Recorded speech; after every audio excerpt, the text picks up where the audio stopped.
everyone, welcome back for episode number 136, and today we're joined by game developer, publisher, and designer Jon Manker, but we'll get to him in a minute.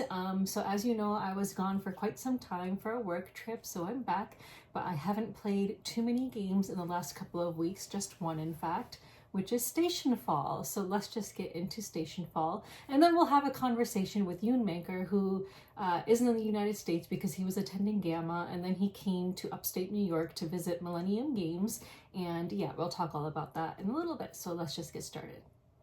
So let's talk about Stationfall. Stationfall is a 2023 game for 1 to 9 players, designed by Matt Eklund, and the solo mode is done by Jon Manker, and it's published by Ion Game Design, and the art is done by Madeline.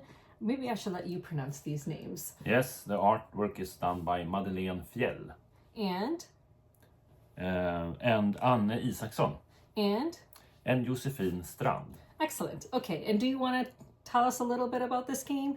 I mean, you described it as a party game for heavy gamers. Yes, that's what people have described it as. It's Okay. Not our term, but we liked it pretty early on before it was released. This was coined by some core playtesters, I believe, and it's just stuck. Before I say that, I also would like to say, yes, I designed the solo game, but the solo game was also designed by Robin Spaton Ek and Benjamin Schmaus. Okay, excellent. So, and as I always say, the product owner and project manager of the game was Besime Yannick. Okay, nice. Yes. All right, so let's dig into this. So we played a 8-player game of this. So he taught us the game, and me and 6 other friends played the game with him as well. So he taught and played as well. So let's talk about how it plays while showing you some stuff inside. So of course, this is a review copy from Ion Game Design. So I received the game as well as a Project X figurine. So in the game you have like these bad guys, like aliens who are revealed, and then all the Stationfall standees, which as I understand are new. Yeah, this is a completely new add-on. So before it finishes, there's one, you have like wooden components in here, like small hexagons and stuff for the characters moving on the map. Then we released an add-on with them in 3D, like 3D minis, you can paint and something. But people wanted standees, so we also made this standee add-on. It's just released. Nice. So we have 2 reference manuals. So after you've read the entire rule book, you can use these reference manuals throughout the game for like a quick reference. So these are really great. It like tells you, it also goes through some of the setup and stuff, but it also tells you like the different actions you can take, because when it's your turn, there are a number of actions you can choose from to take, basically. So it goes through all of the different kinds of basic actions.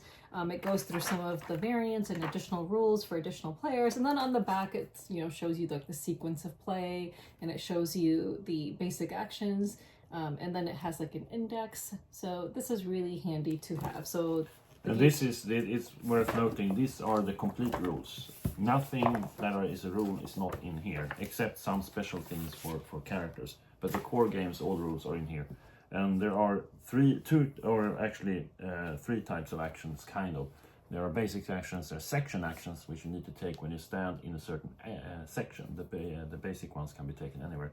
And then you have console actions, but they're just section actions taken in a certain place where you can do console actions. But that's several sections, so I think that's why we separated. Nice.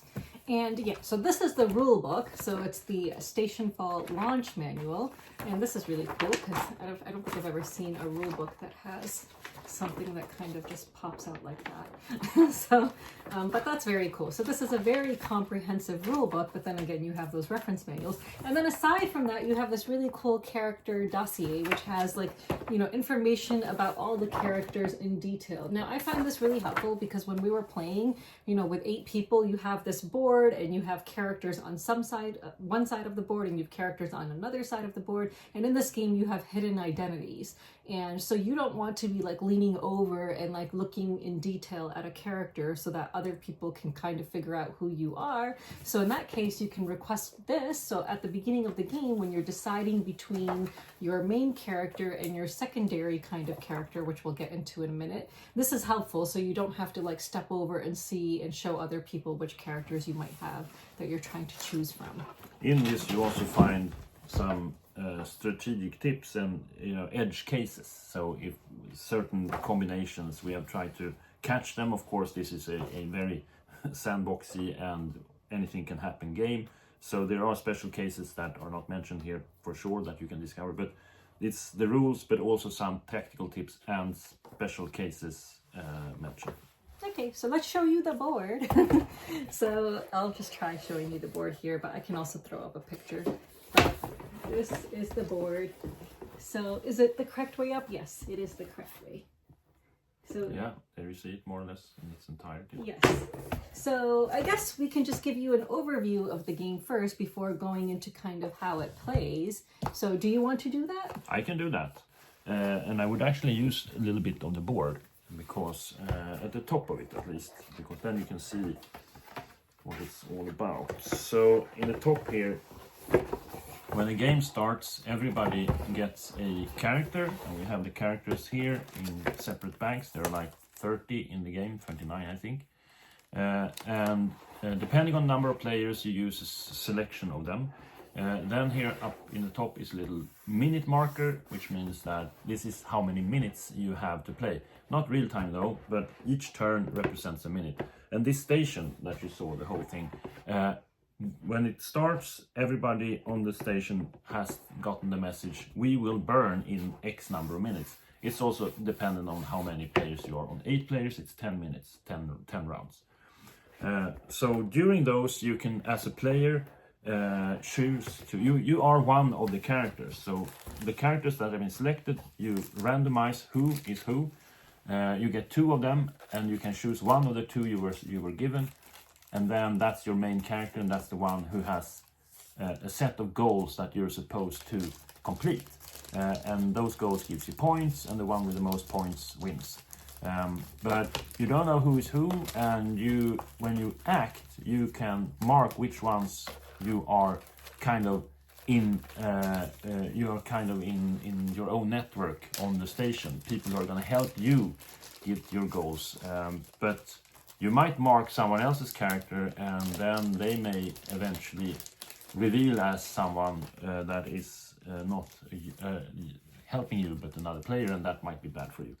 But you will do actions with characters without knowing who is who. So all characters are in theory available to you until someone reveals. So you play as you get an identity dealt to you. You get 2 of them and choose one. And then when you do play, you can choose any of the characters and mark them as part of your network. So all characters are available to you from the start to do actions with, and you don't know if you're helping or not helping someone else by doing something with the character. You usually don't want to act with your own character too obviously. You might even play a game without taking a single action with your character, depending on which goals you have and what others are doing. So I just wanted to explain how the characters work and how you like pick them. So with all the characters you're going to have in the game, you're going to take out the identity card and you're going to shuffle them, and each player is going to be dealt 2 identities secretly. And then you're going to decide which one you want to be your main one and which one will give you like your secondary goal objective to meet. So for example, let's suppose Stranger was the character that I wanted to play as my main character. I'm going to turn the Stowaway upside down and tuck it behind my Stranger card. So now it shows me like my kind of like objective, or what does that show me? Is that like so you get star points for what's supposed to be done, and then those 2 stars, which is 2 points, means that in this case you want her to live.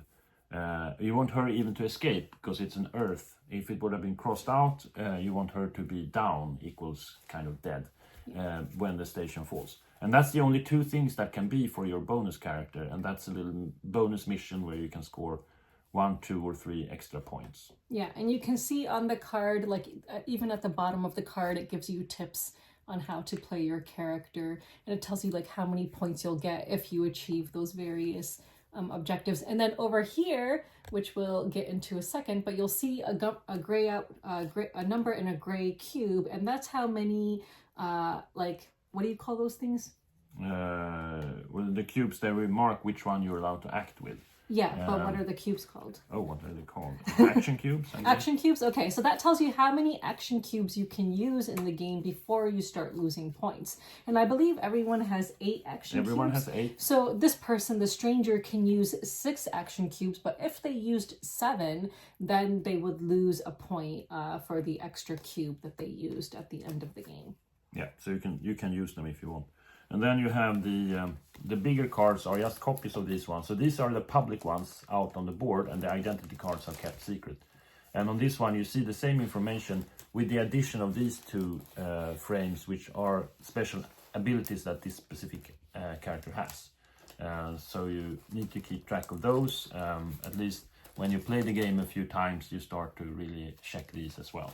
It's a bit overwhelming in the beginning, but it's very fun. So yeah, so if a character is killed during gameplay, like for example, you put an X marker on this big character card. So everyone can see these. These are, on either side of the board, so you can see kind of which characters are in play. Now, at some point during the game, you might want to reveal who you are. And if you reveal who you are, so I'll just show you some player components to show you what would happen. So each player has components that look like these, and I'll explain what the different components are. But each person has this one little eyeball overlay. So if you decided as the first thing to do on one of your turns is to reveal your character, you would place it over that character's symbol. So now everyone knows that you are this character, and that also means that no one else can use this character anymore to do actions during the game. So until a character is revealed, everyone on their turn can decide to use a certain character. Yeah. Exactly. And on these characters, you also put other stuff that show what they have. For most things in the game are kind of held by the characters and available to you when you choose to act with that character.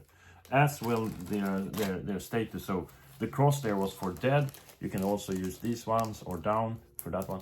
You put the earth on it if it's escaped and is on its way down to earth. Or the skull icon if it's annihilated, which means it's basically atoms now and cannot be revived in any way, sort of form. Some of them have special stuff. This one has a little marker at the bottom showing how many people it has saved. And yeah, and then they can have items, so you can carry around. The items are square things. Here you have a bludgeon, which is that thing, the yellow one, and a gun. You can find a helmet looking like that, of sorts. And some nanogel that you can heal people with. So yeah, those are also put on these on the side. And you can also find data, which is another type of, they are these rhombus things. There are 4 kinds of them depending on which characters are in the game, and they are put on the top. And furthermore, we talked about the solo game, and we put a tremendous amount of hours into develop the solo version for this game. I can tell you it was fun, but it took months and months. It was really, really, really hard work, but it was really, really fun too. So all the characters has a bot card with a script, and they have a bot side with different objectives. And so you can play the game and choose to flip any of them to the bot side and just play with those as bots instead. And that means you can play solo against bots, you can play team against the bot team, or you can just play player versus player and add X number of players as bots if you want. I'm proud of the bot version, but it's you need to know the game pretty well before you try the bot version of this one. Cool. So I didn't play the solo mode, so we're going to stick to talking about multiplayer. Yes. But let's just talk a little bit about after setup, what you're doing. So you're basically setting up the game, and then I'll use these characters to these just to show you. So if you are, you're going to have characters that start in different parts of the board, depending on which characters you have playing in the game. So then when it's your turn, Here you have some locations. Yeah, so just an example of some different locations you can see. So each room here is like you put them on, and you walk along the lines here. So from here you can walk. There is one step.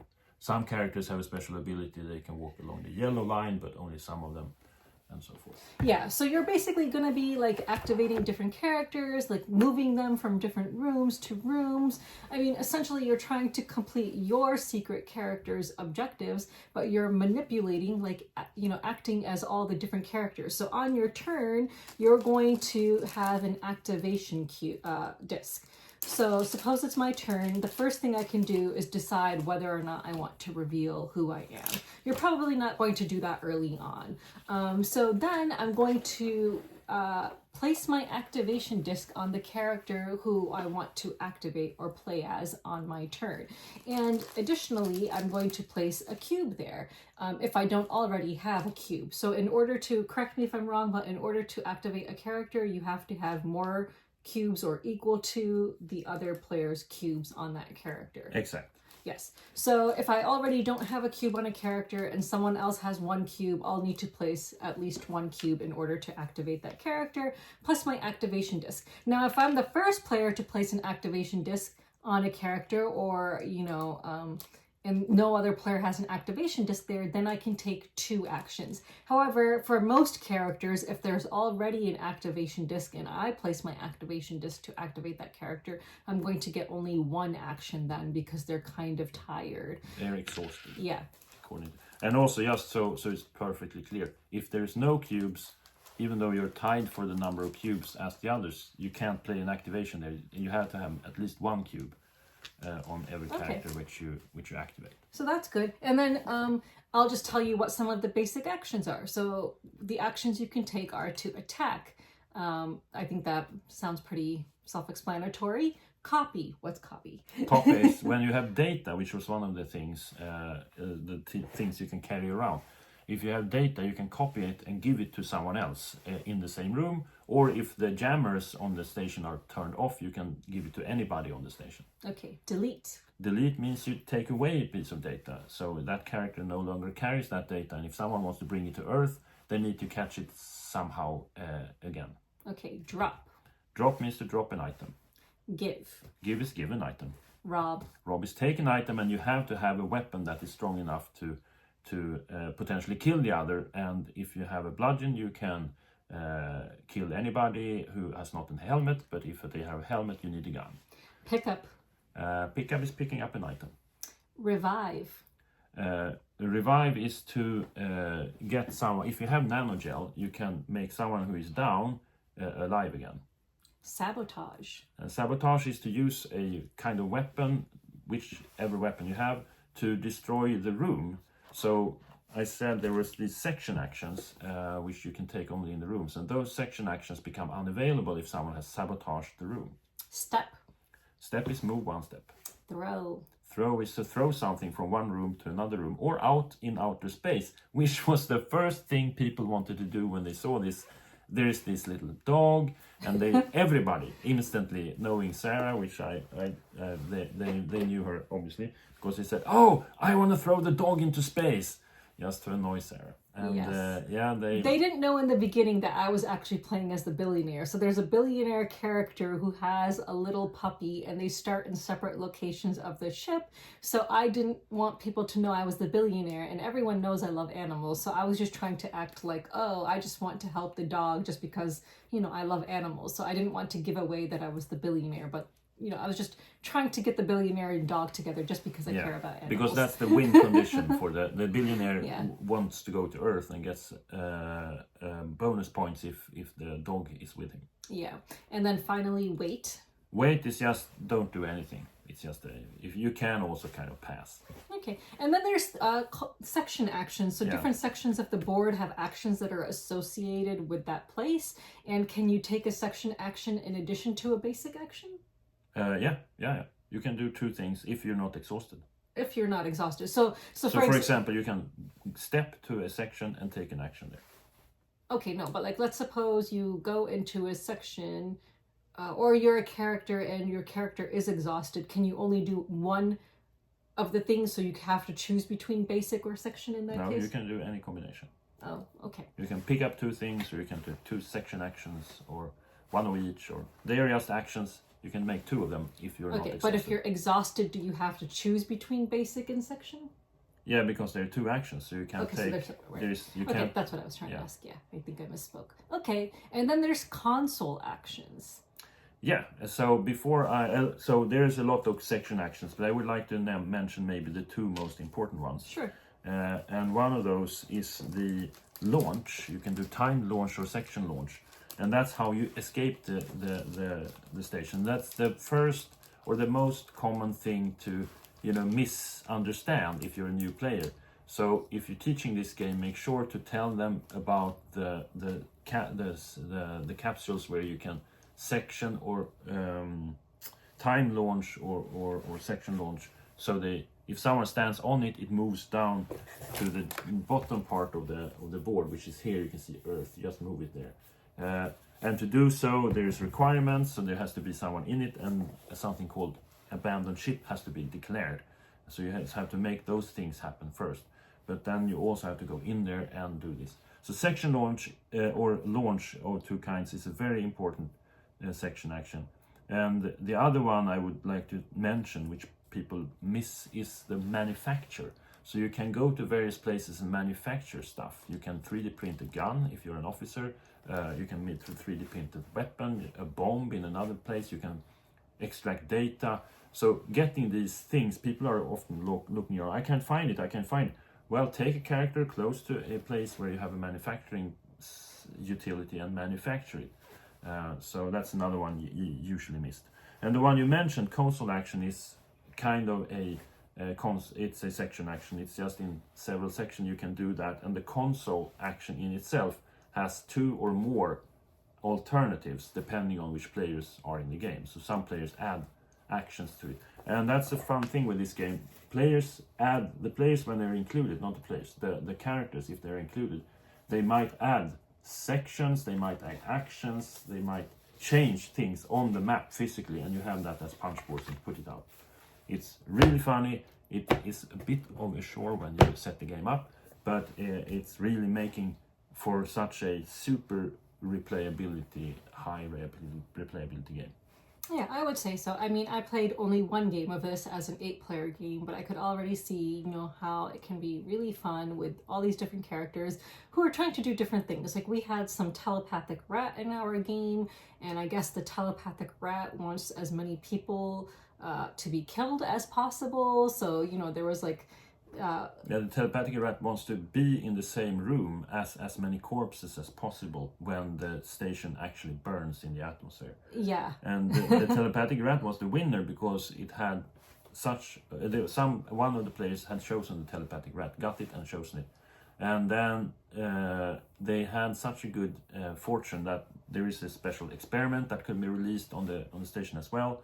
And in this case it was a tentacle monster that crawled around eating people, and then the rat player was smart enough to get eaten by that tentacle monster, and then if you have a helmet you survive, but down in that stomach there were like 4, 5, 6, 7, 8, 9, 10 people, and eventually most of them were dead, and the rat was there as well. So I think the rat scored like 11 points from that. 13 points, I think. 12 or 13 points. The rat 15 for total, but I think it was 11. Oh, yes. Yeah. Only from that, being in the same stomach in this case as 11 other or 10 other characters. The rat scored a lot of points, and then me and another player came in 2nd place with 9. But if you're playing with 8 players, you actually have 2 winners. And then if you're tied, you look at who has the most of their cubes still. And so since I had I had all of my action cubes at the end of the game, actually. So I won the tiebreaker. So I actually was the 2nd winner, since you have 2 winners in an 8-player game. Correct. Yeah. So again, I was the billionaire, and up until towards the end of the game, no one even was trying to do anything with my character. Like, I was the only one who was like activating the billionaire and doing stuff with it. And then I think towards the end of the game, another player kind of figured out, okay, I think Sarah's actually the billionaire. And it's not just because she cares about the dog that she's like activating the billionaire and like working that character. And so then they positioned me in order to get eaten by that tentacled monster, but then I had to then I revealed myself so that no one else could use the billionaire, and I managed to escape and blah, blah, blah. So, yeah. Yeah, well played. And that's important to know, because you can die. I mean, your character can die early on in the game, but that doesn't mean that you lose the game, because your character's points might not come from surviving. It might come from other stuff. And it doesn't mean that you're out of the game and sit with nothing to do, because it's almost more important in this game to try and figure out who is who and try to move their characters away from their objectives. So you can have a lot to do anyways, as you did. One thing though, which is you were playing, you played excellently because you were one of the winners, but you'd made a noob mistake in the beginning, taking the same character over and over, because then your activation disk is there already, so you only get one action each turn. So if you shift to something else, not only does people not as easily understand who you are, you also get to take as many actions with the one. So if you take one action per turn, or 2 actions somewhere else, 2 actions somewhere else, you're still gonna do as much plus as many actions in addition with someone else. So you really want to move your activation disk around normally in this game. But I was like looking at the timer of the game. I knew that we had 10 minutes, I think it was. 10, yeah. And the billionaire wants to be co-located with the dog when they escape, and the billionaire is in one section of the ship, the dog is in another section of the ship. So first I had to get them together. I also first had to get the billionaire a helmet, because that was one of the conditions, to like help him win or something like that. So first I wanted to get him a helmet, and then I wanted to get the dog with him. And so it took a bit of time. So that's why I kept on just using the billionaire. And it was a bit slower, because then I would only get one action. But I figured that... You won the game, so okay, I don't know. Who am I to speak? I don't know. Okay, but that's what I did. So... But it was a fun game. I want to play it at a lower player count though. So it does play up to 9, but I think it could be a lot more enjoyable. I mean, no offense, but I think it could be a lot more enjoyable if it's played at like a 5 player count, and you have a better understanding of all the characters too. And I just think maybe it could just, I don't know. And maybe a little bit less analysis paralysis if you're playing with fewer players. I don't know. What do you think is the sweet spot for this game? I would say if player knows the game, 5, and if they are new to it, 4 players. And I mean, it works. I think the 1 player, the solo version is brilliant. I think 2 players has a special where you have 2 characters and you shift the turn order. So we did stuff to make that work. 3 players works very well. And if you want to like a little faster game, that's a good alternative. If you want to complete mayhem, play like 7, 8, or even 9 players. So it accommodates a lot. But for your standard gameplay experience, if you know the game, I think you nailed it with 5 players. I would say that's the perfect. Cool.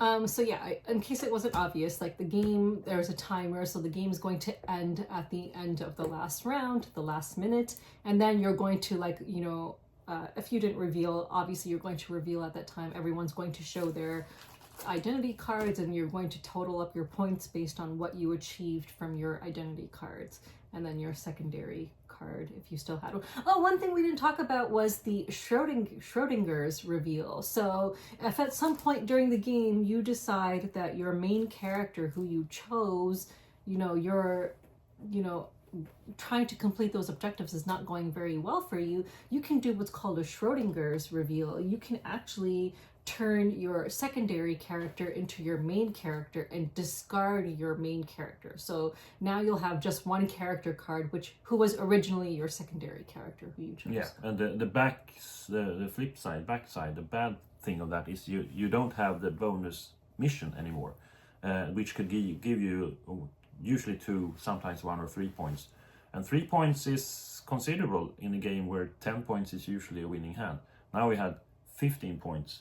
But as you see, the second player, or the winner, winner, had 9 points. So those extra points from the bonus character is important. But it's also a very good mechanic to have this Schrödinger reveal, because you might be boxed in.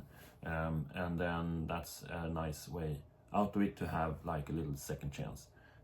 There are a few other stuff we didn't talk about. There is a power supply situation. You have cameras that can go on and off. You have guilt, suspicion. Oh yeah, we should talk about that because that's kind of fun. So there's like, sorry to interrupt. No. There's like these cameras and certain parts of the ship are lit. So if you kill someone in a part of the ship that's lit up and the cameras are on, you're going to get suspicion then. And you're going to have a marker that then moves that indicates who you are. So it'll be in your player color. It doesn't indicate which character you have secretly chosen, but indicates you as your player color that you'll move into the suspicion row because now you are under suspicion. So there's lights, that are so on. This one is here's a dark section. That's always dark. You can always kill someone there, but the light sections, as long as the cameras are not turned off by someone, the light sections, there you will be guilty, and you have a little guilt track down here to handle that thing.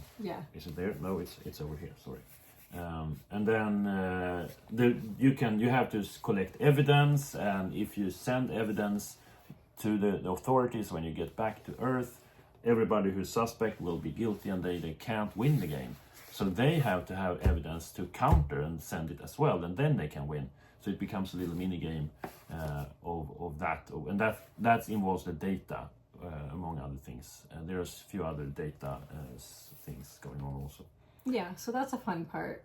Was there anything else we didn't talk about that you want With to talk about? the power station where things can go, parts of the game are broken and then the power goes down, and that will also turn off the cameras and open locks and so forth.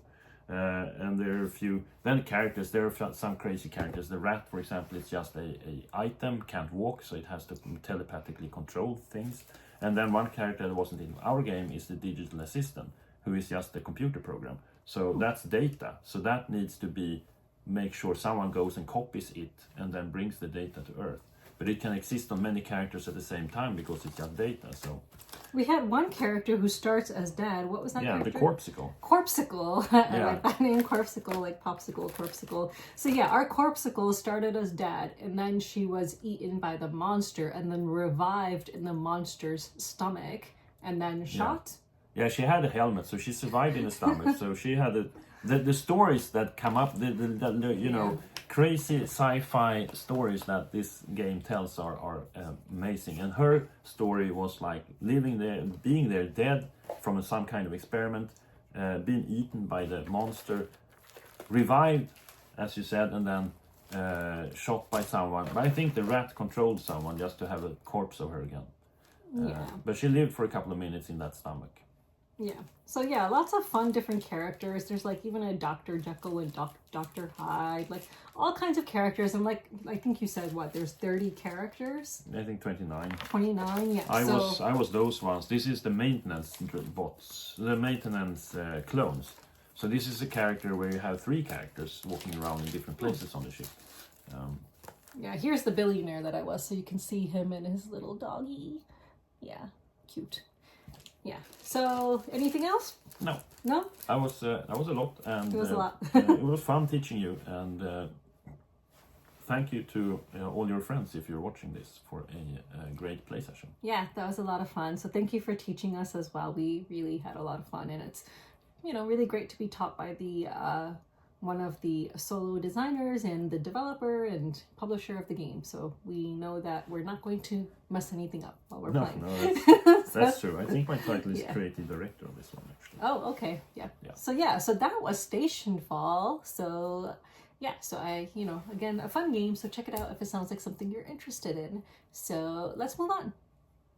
So we just had Jon Manker explain Stationfall to us, and I figured since he is here in upstate New York, why not have a discussion with him, a conversation to learn about, a publisher's perspective about various things. So I prepared a list of questions that I want to ask him, and yeah, we're just going to have a conversation. Are you ready? I am ready. Okay, so the first thing I want to talk about is conventions, because he actually came to the States to attend GAMA for the first time, which is the Game Manufacturers Association, right? Yeah. Yeah, okay. So the first question I have for you is, which is the best convention for publishers to attend and why? Oh, wow. Yeah, that's... there are many of them, and they're good in various ways. The one we focus the most on at Ion is on Essen, which is in Germany in October. But I would say Gamma is a really, really good one for publishing. It's a very much business to business conference. Or con. I was only there as a walk-on. We didn't have a booth, but I think some other years from now on in the future, I think we're going to either have a booth or have a presence together with someone else. We're from Sweden, so it's a bit complicated to bring a booth presence to the States. But we have a lot of collaborators in the United States. We have both through our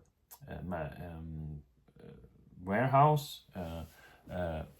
We could do that through them. We have sales reps and other people. So somehow we're probably going to have a booth there next year or booth presence, because that's a place where retailers go around to publishers and check things out. There is no real public coming and there's no players. It's just so you have that kind of business to business sales situation. I think that's really valuable for you if you have a game publishing company.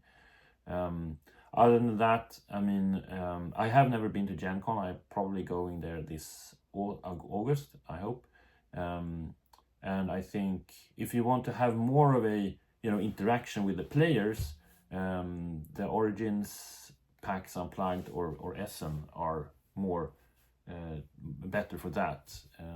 They are similar, but the Essen, you have the game tables in the booths, whereas in Origins and PAX Unplugged you have smaller booths and huge halls or play tables, similar to UK Game Expo. I would say those.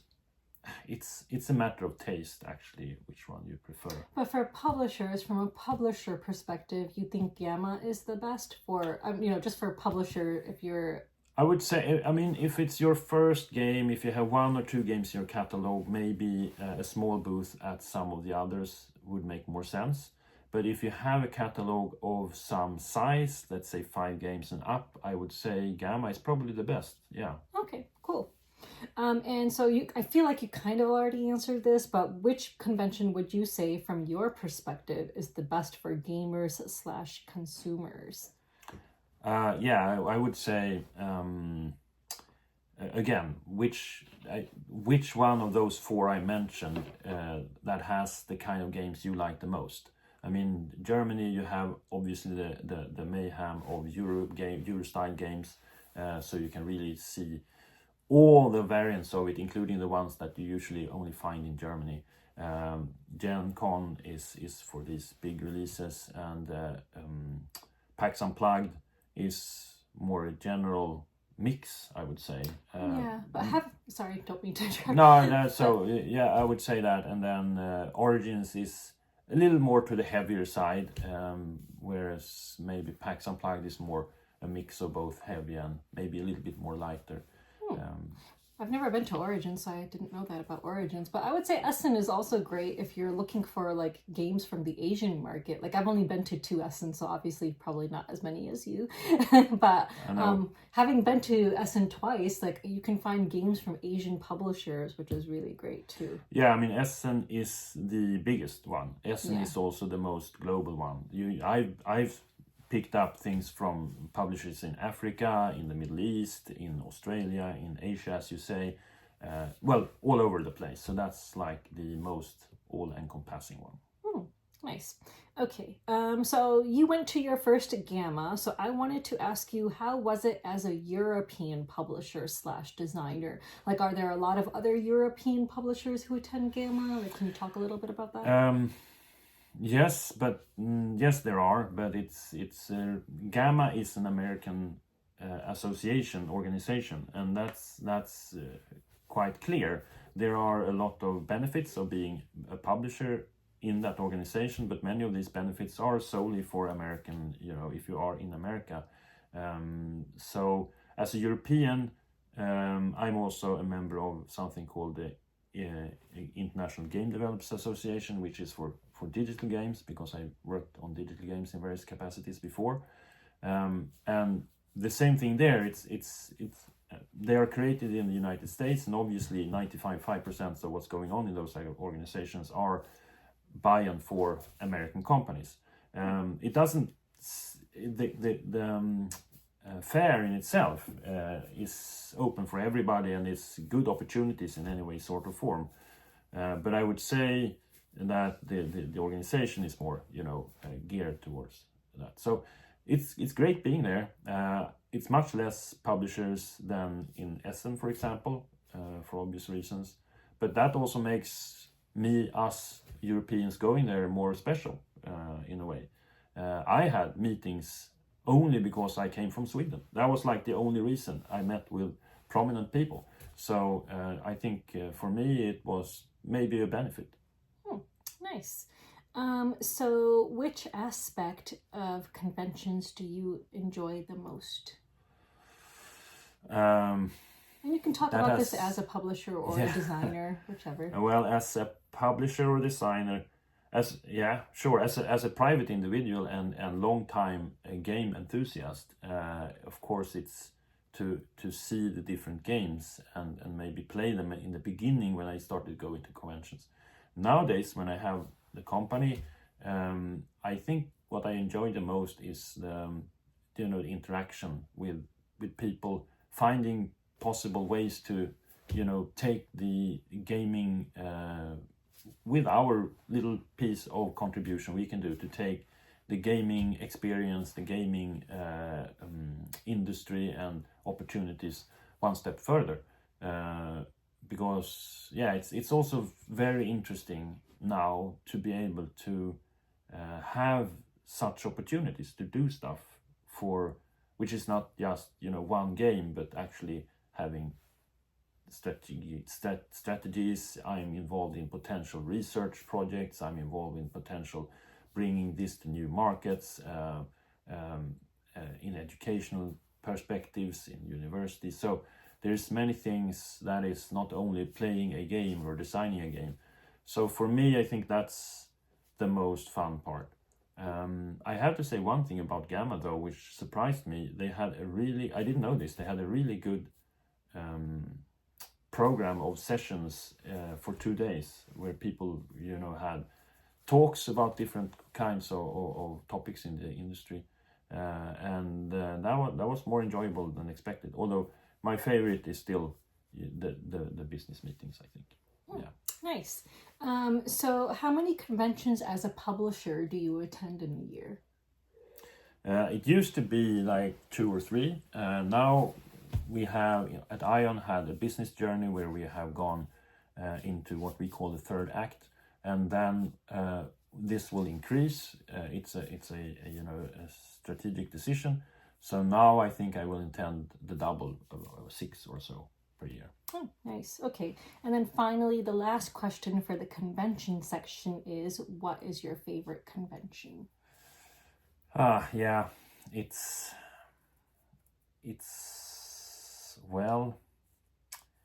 It's hard to say. I think I have to say Essen anyways. I've been there so many times, and I like the that you can find everything there, and I like the air of it. It's a great time in all conventions, but there is something special with those.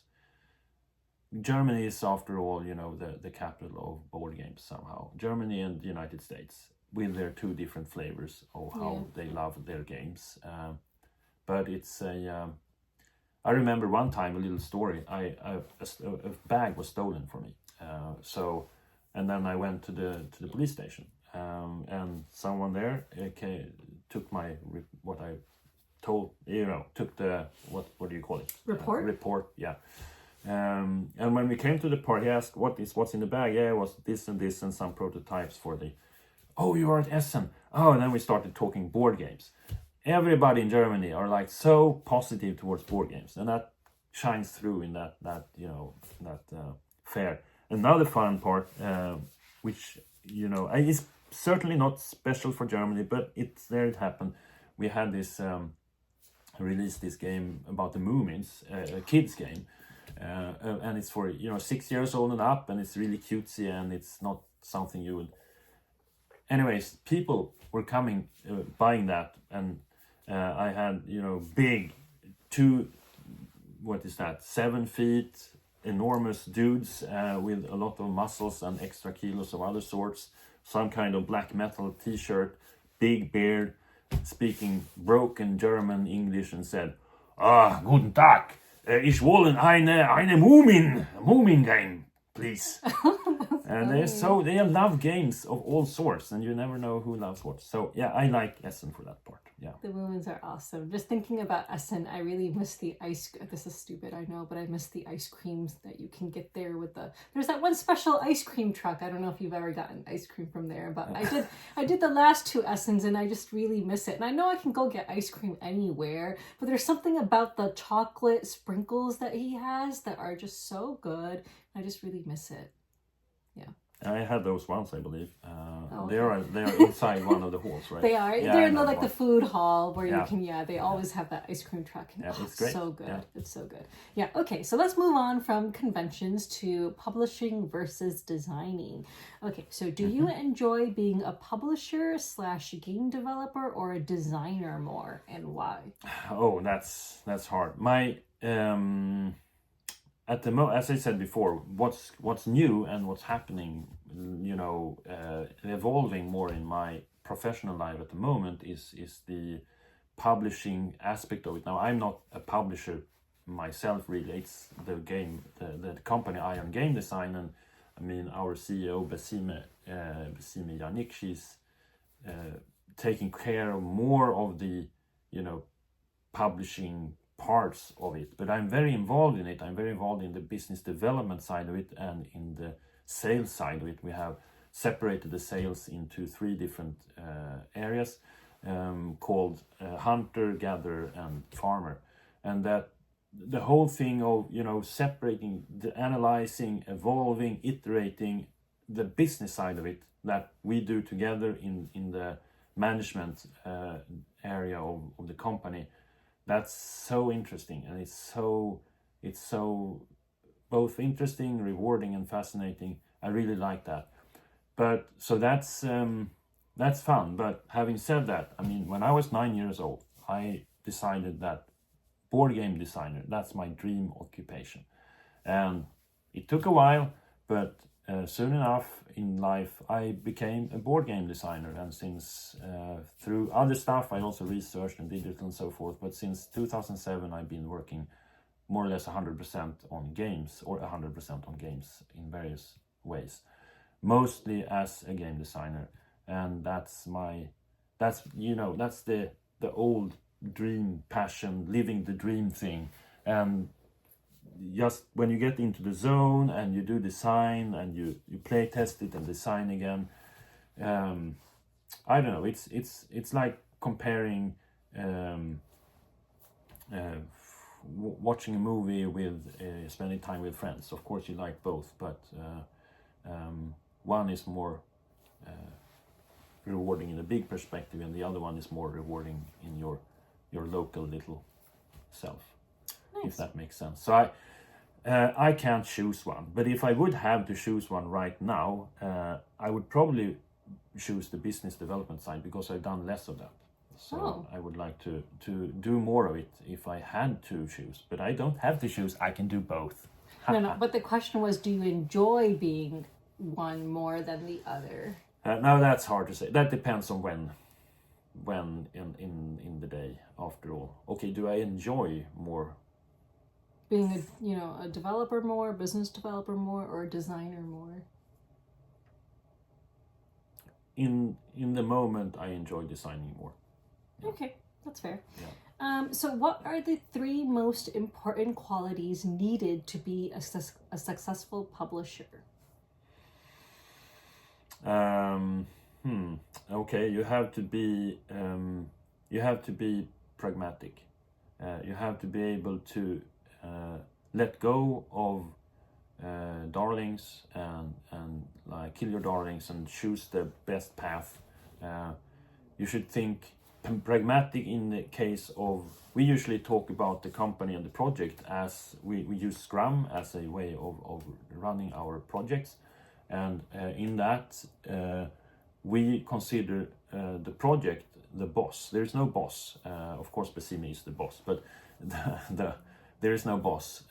It is the project or the game or the company that is the boss, and this boss has no voice, can't speak, he can't listen, but we have to interpret what's best for the boss and do what we can for that's, for the game's best development or for the company's best development or so forth. So you need, and in that case, you need to be pragmatic and be able to, look beyond your own ideas and ambitions and so forth, and see what is really the best now, and that's important. Another thing I would say, which would be important, is to be, able to be flexible, and that's kind of ties into it. But you have to find new ways. There's so many things. There's a never-ending line of unexpected problems and opportunities. There's really both. It's important with both. You have to deal with those problems anywhere from, now a strike in German harbors to people shooting rockets on ships from Yemen. Now the ships go around, and all of a sudden there is a outburst of someone who thought one of the covers are ugly, and they get traction and they get 1 million views, and then people say, "Oh, I hate this. You should never do this." And these are personal opinions, and you need to really make everybody happy. It's in manufacturing. Don't get me started on COVID. It's so many things that can happen, and we have a company where people work, they get their salary, they have kids, the kids have to eat. You have to take those decisions in a flexible way so that you navigate your way through these unexpected journeys. Unexpected is fun. Every day is a new challenge, so that's really something that's good as well. And then the third thing I would say, as a publisher, I would say it's good to have social skill, be good as interacting with people, because at the end of the day, finding sales deals and doing sales things and stuff, that's important. If you manage to do that, if you manage to get people's attention, talk to them, have this flexible and pragmatic approach to the situation, find opportunities in all situations, I think that will help, actually. Okay. As a little bonus, I would say runner up, to know things about the law. The law? Yeah, there's a lot of deals that you have to do, and just make sure you don't sign contracts that has unsmart things and paragraphs in them. Yeah. I should start a consulting company as a lawyer. Yeah, I mean, you know a lot about games, and you know the law, right? Of course I do, yes. Yeah, so it might be a good idea, actually. Yes, I should become a legal consultant in the industry. So those were the 3 qualities for a publisher that are the most important in your opinion. How about game developer? So as a game developer, I am, as a creative director for Ion, I'm not necessarily the game developer, but I'm managing the design and development team. And as a game developer, let's not talk about creative director. Let's talk about game developer as the question was. Whichever one you want to answer. No, let's do developer, okay. Because that's more. I think it's more relevant. But as a game developer, it's important. I would say one important thing is that you're very. Is it called meticulous when you're because you are going to be responsible for that every part of the game works together with every other part of the game in the intended way. It doesn't need to be perfect balance. It should be the balance that the game needs and the designer wants, and that you as developer finds out would work the best. It doesn't need to be a certain number of cards decided in advance. It's the number of cards that works best for the game, the designer, and what you find. So you need to constantly, be very, very meticulous in comparing components, values, rules, other assets, and so forth. So you carry this game through the development and late game playtesting phase into a finalized PDF/token lineup thing that you, with the help of probably, at least in our case, the quoting and the handling of manufacturing is done by the manufacturing team. So you hand over something that will be correct and working, and that's not only the game components, the balance, the rules, and all that. It's also color schemes, color. You have CMYK colors should be in the right way. There are color profiles. You have margins, print margins. You have there's so many details that you need to have made sure that all the components in the game follows as well. So meticulous, and then I think it's important to love to play games.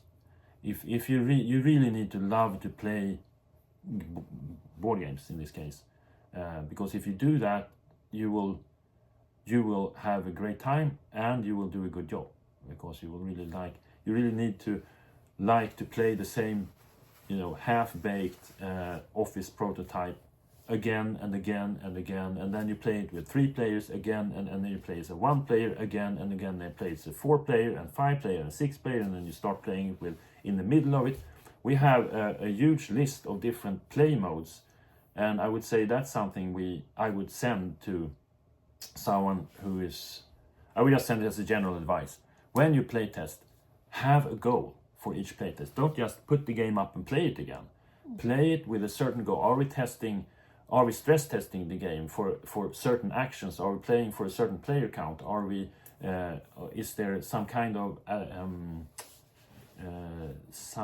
design debt? So new introduced concepts have not all the components they need. Are we testing it for vision testing? So we have like 45 such different tests specified, and you need to be able to take the game, play it through one of those tests, and kind of be careful with that, and have a good time while doing it, because otherwise you won't find the fun in the game. So that was the second, right? That was the second. Okay, I'm talking a lot, but I'm passionate about this. I love this thing about games and how they are created, and Yes. it's just my. So the last quality. So for the game last developer. quality for a game developer, that would be great. Well, it helps actually if you have some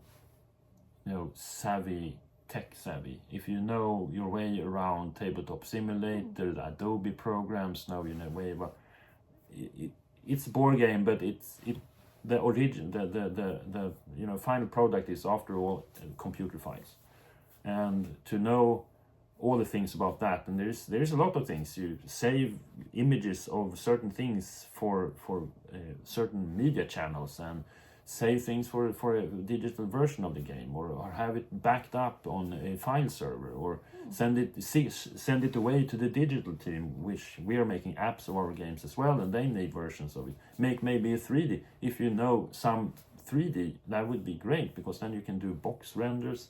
You can do some in-office 3D products and 3D printer. So there's a lot of tech savviness that's really useful. Yeah. Okay, that's good. Thank you. And now finally, the 3 most important qualities for a game designer. Yes, of course. For a game designer, I think the 3 most important for a game design. The first one that comes to mind is systemic thinking. You need to be able to, have a vision and then transform that vision into a game system, and do that. Understand how the system works together, and be able to see, like a composer can read musical notes. It's good if you can read a game system and understand it. I would say no one can, but you can be more or less bad at it or good. But for most part, as with music, unless you're Mozart, when you first write things down and play it, it's not sounding the way you wanted it. You need to refine and refine and refine. Same with games. But the more experienced you become, the more shorter and faster routes you can walk, and the better decisions you take. Similar to a Go or chess player, you just don't see the bad moves, you see the good ones, and then it's not always clear which one you should take, because as with the chess game, it's 30, 40, 50 moves, but the game evolves in maybe 30, 40 steps, and you don't know the end game at the beginning. No one knows. But to see the system, yeah, that's good.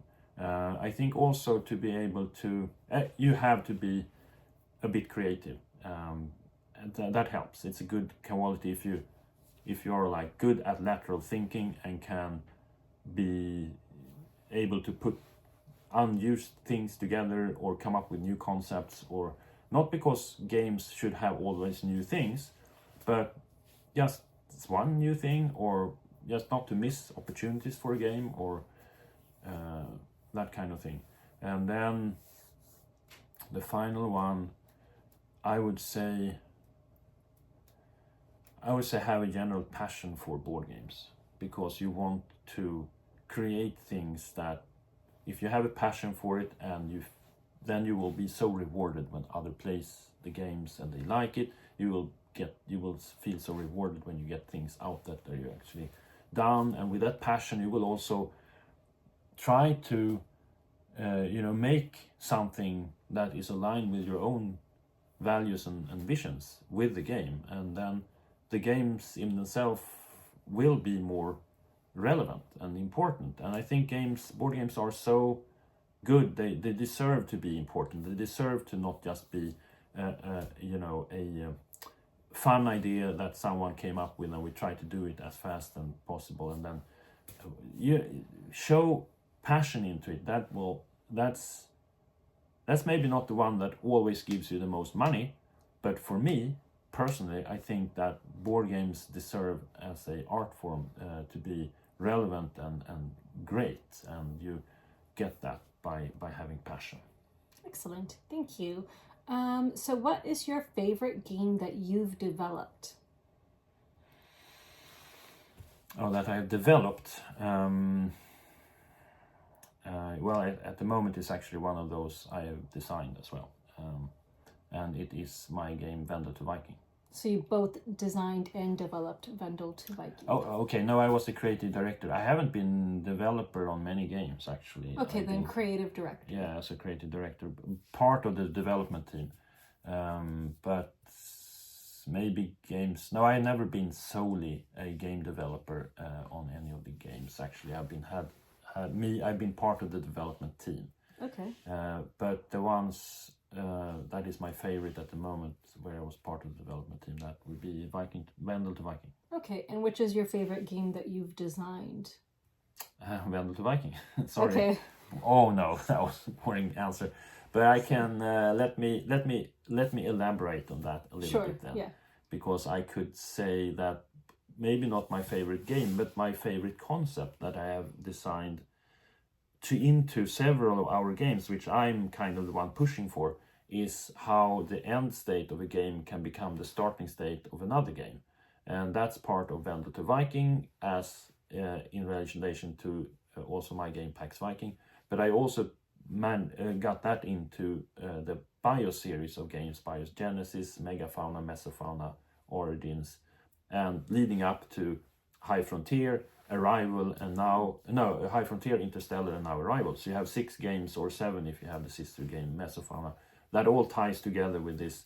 I really like that concept. It's not unique, but it's not many who has it. It's not like legacy games or other stuff. It's I like how that is, and that design thing. I'm happy I got in there. Yeah. Interesting. Well, thank you. So let's move on to our next topic, which is content creation. As a Excellent. content creator, I have to ask these Yeah. questions. Yeah, So well, you are the expert here. So, well, yeah, all right. such an expert. Okay. So as a publisher, what criteria do you look at in deciding who to send review copies to? Well, yeah. How honest should no? I'm always honest, so Yes, I will tell you be honest. exactly Yeah. how I feel, and then And don't be, that's just, don't worry about offending me. I know No, my no. channel is not huge. Don't worry, it's fine. I'm not. So I would say there is two aspects in front of all. It is how many views have the latest clips had. So how many views is it in general at the moment? So subscribers, fine, but number of views is more important. The other one would be if it, fills a gap in our social media strategy. So if this one seems to reach an audience that we don't have already, that's for whatever reason, then that's important. Okay. Yeah. And do you look at views cumulatively, or like, for example, say someone has more views on YouTube than Instagram? Like, how do you approach that? Now we would try to look at the whole offering, so to speak. Okay. So if someone has someone has a YouTube channel with X number of views per whatever they put out, and someone else has a YouTube channel, and also if you go with them, they also post it on TikTok. They have maybe obviously Instagram for the most part. Might also be something else. They might stick out. We also have an active Pinterest channel, and we have our Reddit, subreddit where you. Yeah, good. That's really good. That's okay. Extra. Wow. Then they might stick out, and we say, fine, we get more for this. Really, That's Pinterest. good. Pinterest, yeah. Wow. Okay. We talked about this with someone in Sweden actually, who's the expert on Pinterest in Sweden, and Pinterest is growing.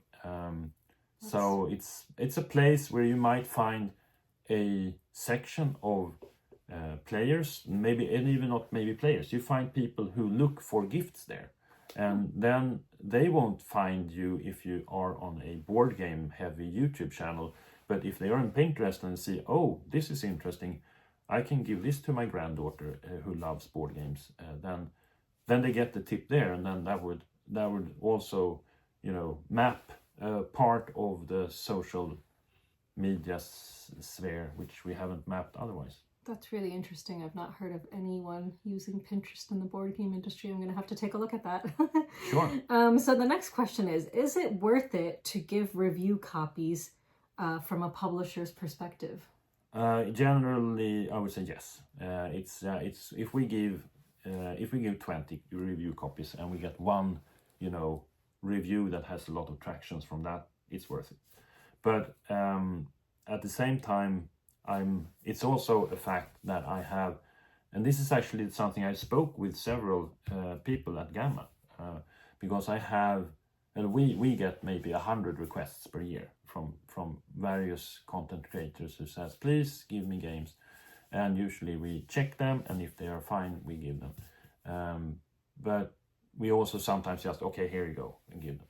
And I would say at least now I might say something mean here, but to all of you who are content creators and don't feel like you're in this category, know that I'm not talking about you, but there are a bunch of people walking around saying, please give me games, I have this channel, and then you never see anything happen. They just want to get free games. And I would say my gut feeling, and several I talked to said, yeah, that's about what they think. About 80% of the ones that ask for games, it will never be anything. And in our case, making quite complex games, it might even be higher, but let's say 80%. And having said that, it's still worth it. It's still worth it to give, if only 1 out of 5 ever do anything, and if only 1 out of 5 of those ever become any big traction, just give the game, and people will do it. It's worth it, because but it's then again, if you if you pay for it, then you want some good. If you pay like a couple of $100 or more, then of course it's a different situation. But just giving the game, then yeah.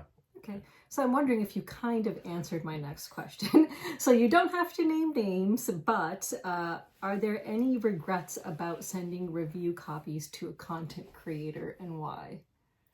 Yeah, well, there have been situations where we sent. I mean, that's a mistake. That's just a mistake because it's sometimes we sent copies. That was early on in our career, and the content creator didn't like the game, and then we were like, oh wow, we didn't think about this. We put a lot of money and effort into this special prototype, sent it to 3 people, and got, someone did nothing, someone didn't like it at all, and someone just did an unboxing, and then comes the Kickstarter, and we're like, we have nothing to show on the Kickstarter, and that's a business decision gone wrong on our part. We should have been earlier out, and we should have, we can't dictate what someone. You have to be prepared that some people don't like your game, but I kind of course, I could regret sending that game, but what I more regret is the poor business decision. Okay, so you're not going to know if someone likes your game or not. No. So you just have to send more games. Send more games. Okay. And you could also, after a while, you kind of know, because some content creators like your style of games, and right. then you can be almost certain they will like this game as well. So it's also building a relation with the content creators. But we really want the content creators to have the right to say whatever they feel. And I think everybody likes that better. You can see if it's just paid, and no one really pays for opinions anymore. It's just, if it's paid, they don't say anything about the game. You might see if they like it, but you can also feel like that's they made this, but they didn't really enjoy it. So. I mean, there's a lot of controversy around that, like paid reviews as opposed to paid overviews. So, for example, I'll just tell you my perspective. I, will get sponsored to do overviews, which just kind of explains the gist of the game. Exactly. But I will not get paid for my reviews, and I don't think anyone should be paid for reviews. No, and I think nowadays no one gets that. But it used to be for a little bit like that. We have paid for reviews that were bad.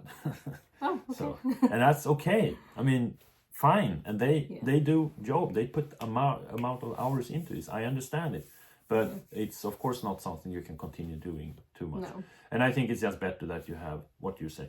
And most people have it today. But you can, even though I'm not sure in your case, but you can, for the most part, I think, feel if someone really are passionate about this game or not. Even if it's just an overview. Yeah, I think you can, for sure. Yeah.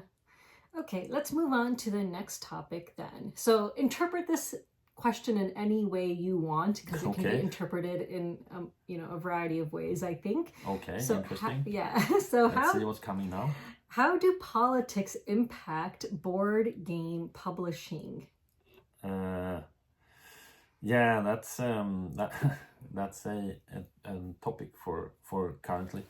I would say that first of all, going back to what I said before, don't.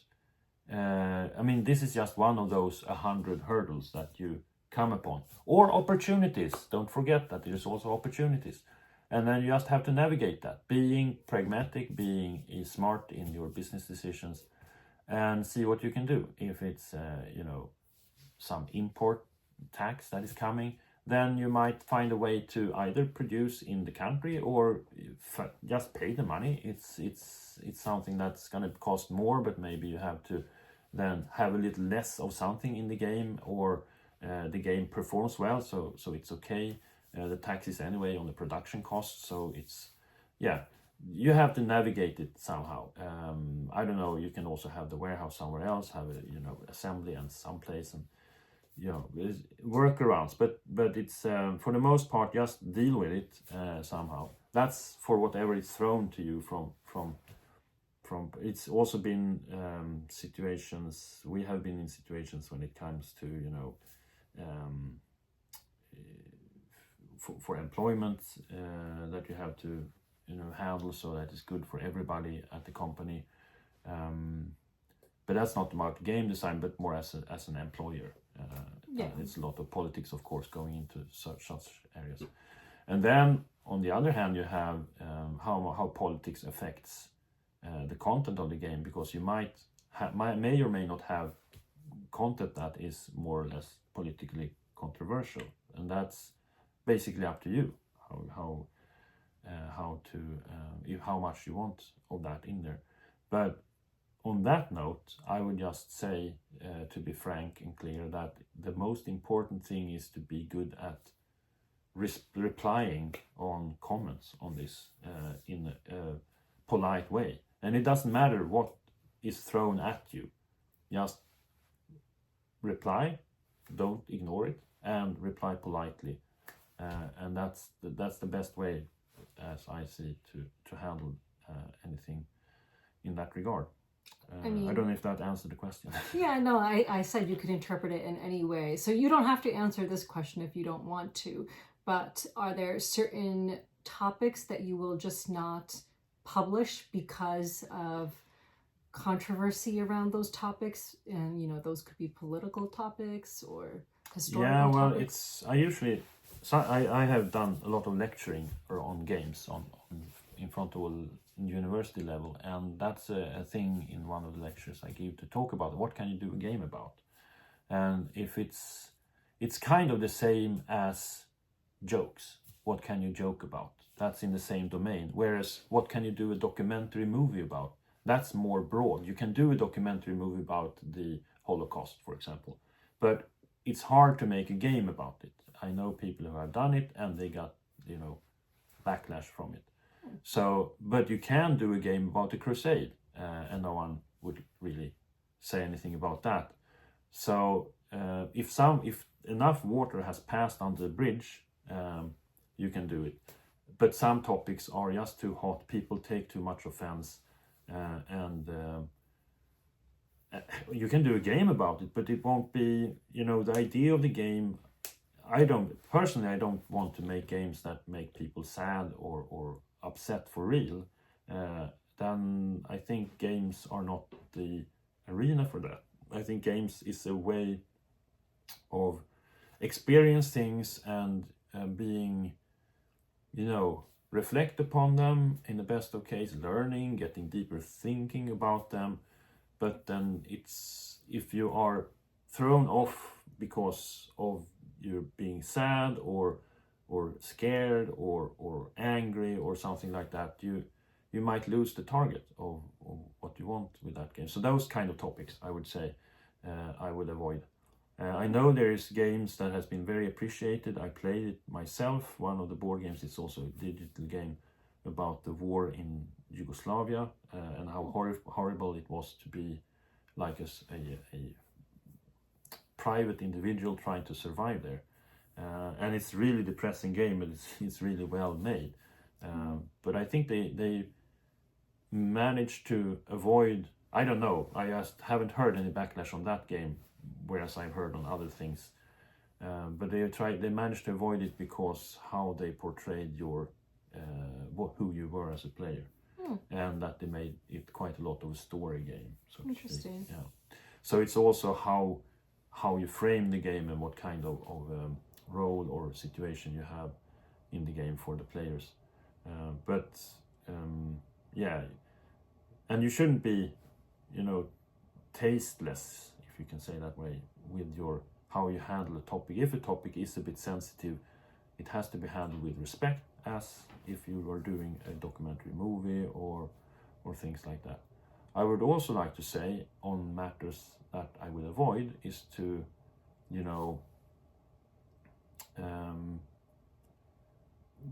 portray someone who is recent. I mean, I can have Copernicus in the game, and I don't think the Copernicus relatives would mind.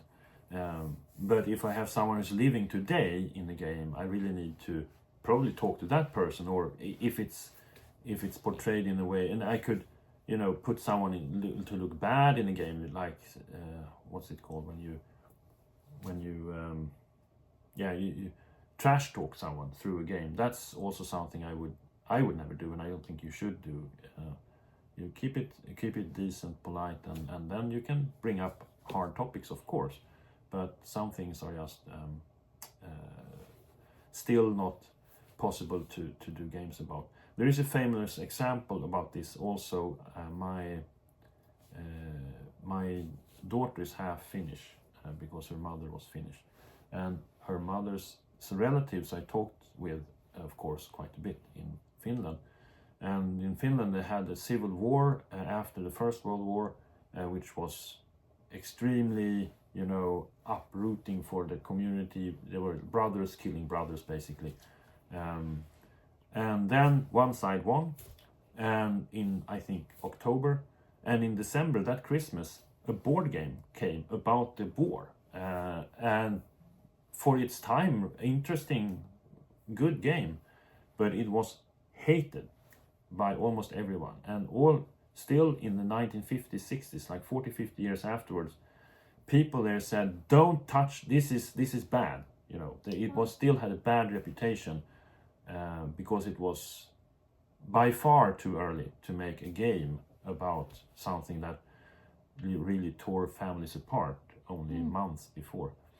I think, I don't know, someone in Finland would probably have a better idea of this, but I think it would probably be possible to do a game about it today, but it's still a sensitive topic in Finland. Yeah, it reminds me of a time where, with everything that was going on in Syria, I feel like it was a couple of years ago where someone wanted to create a board game about what was happening in Syria as it was happening. Yeah. So again, what you said, like tasteless, you want to be mindful of things like that. Yeah, if you do that, it has to be really, really, well thought through, and I think it's very hard to I mean, if people are currently dying from an event, I'm not sure you should be making a board game about it. No, now. I know. It's exactly. Yeah. It's exactly. And I don't know who.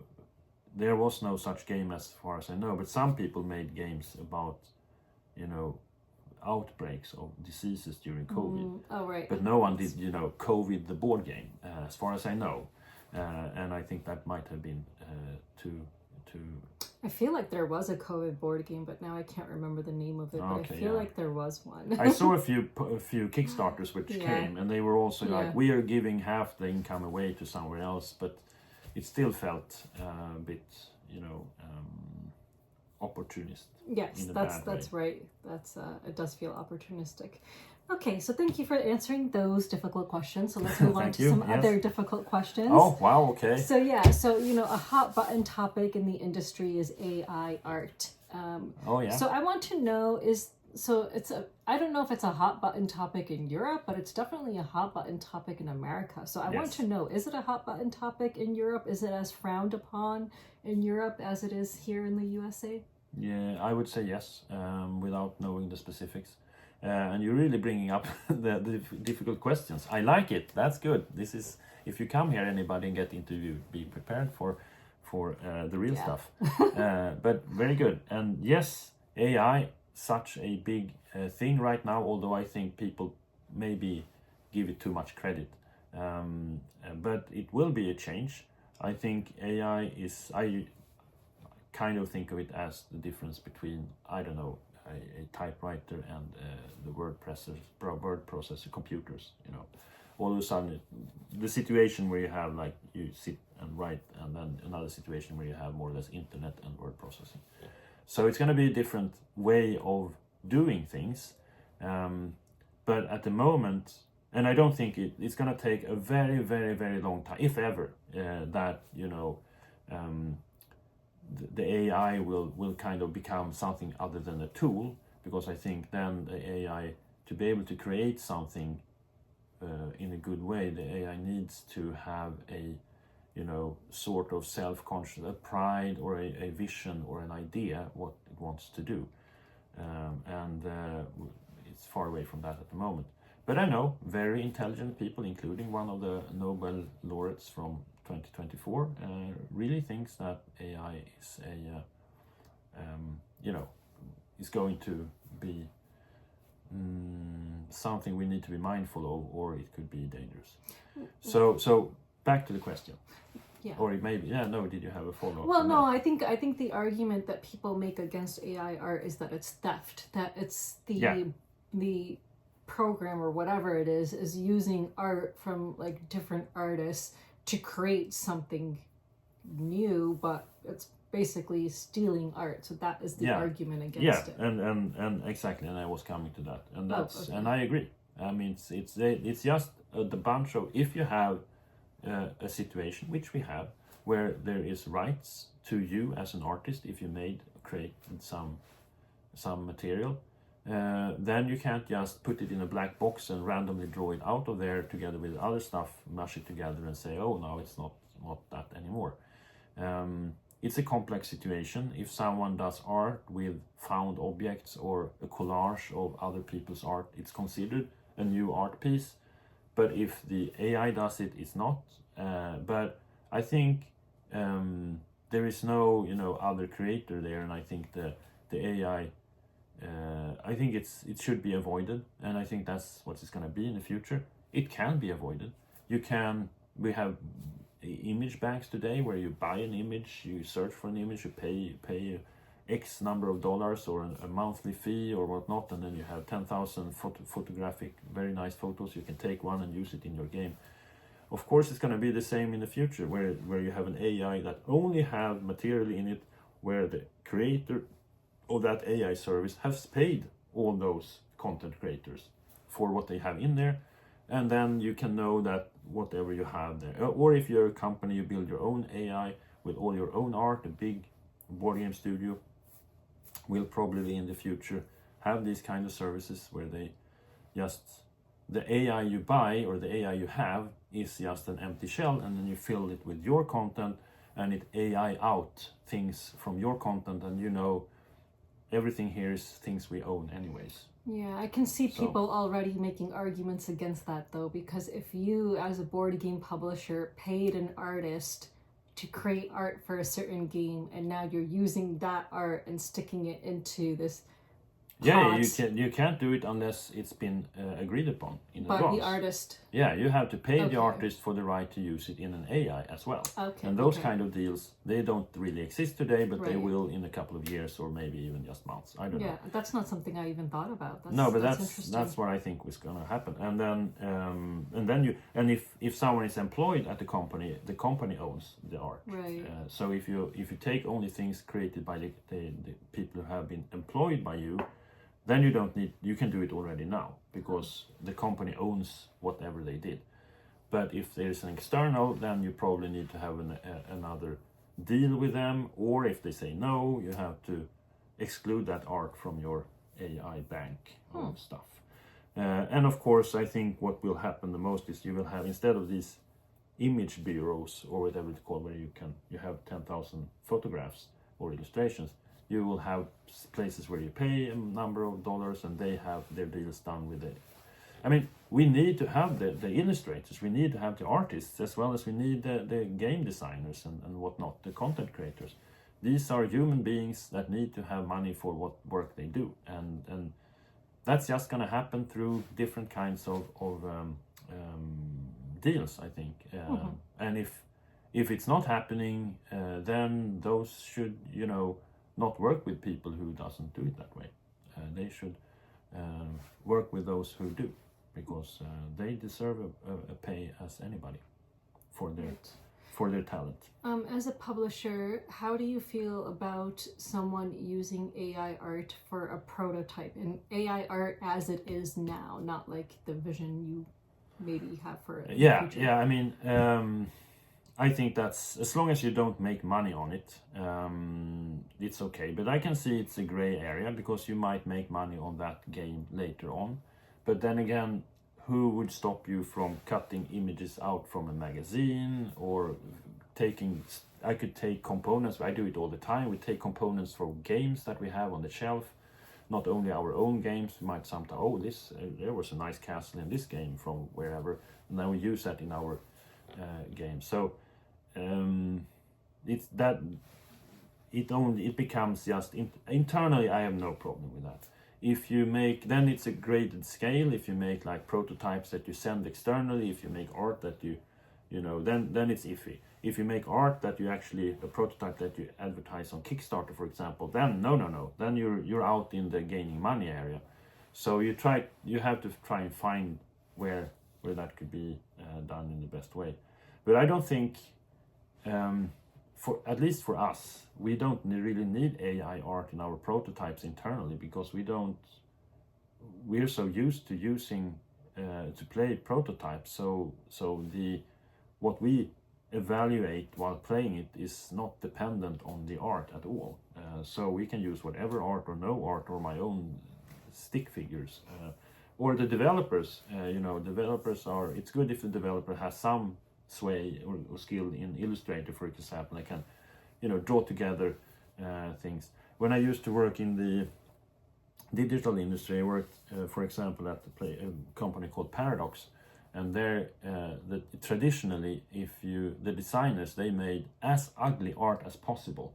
I mean, really, shock yellow together with shock pink and Comic Sans and whatnot, because if it was so ugly so the artist couldn't stand seeing it in the game, they would prioritize fixing that.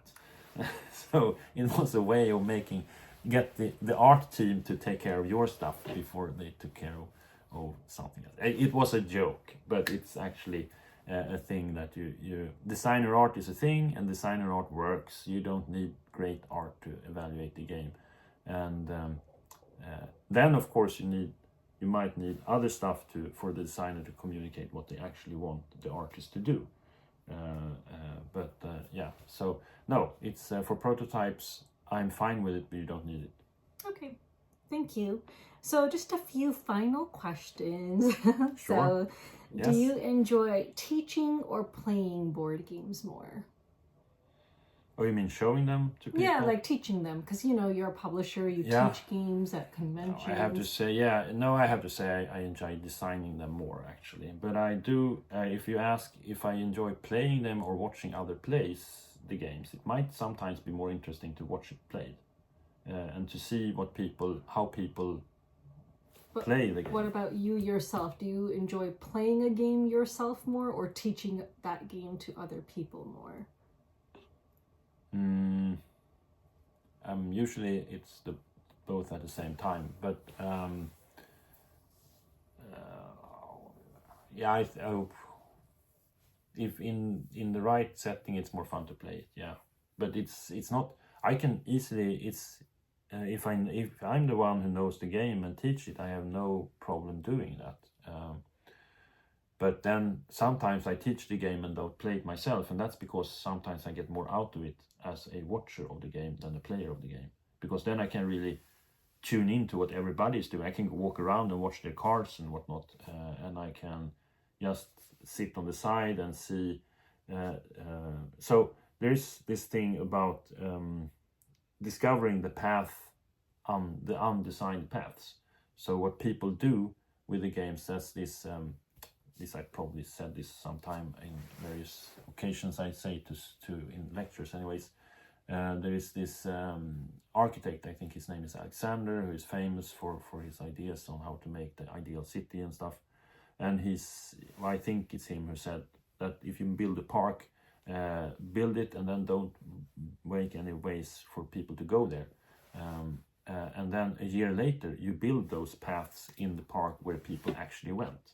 So you follow what naturally became how people walked, instead of where you on your desk sat there and thought out where it should be.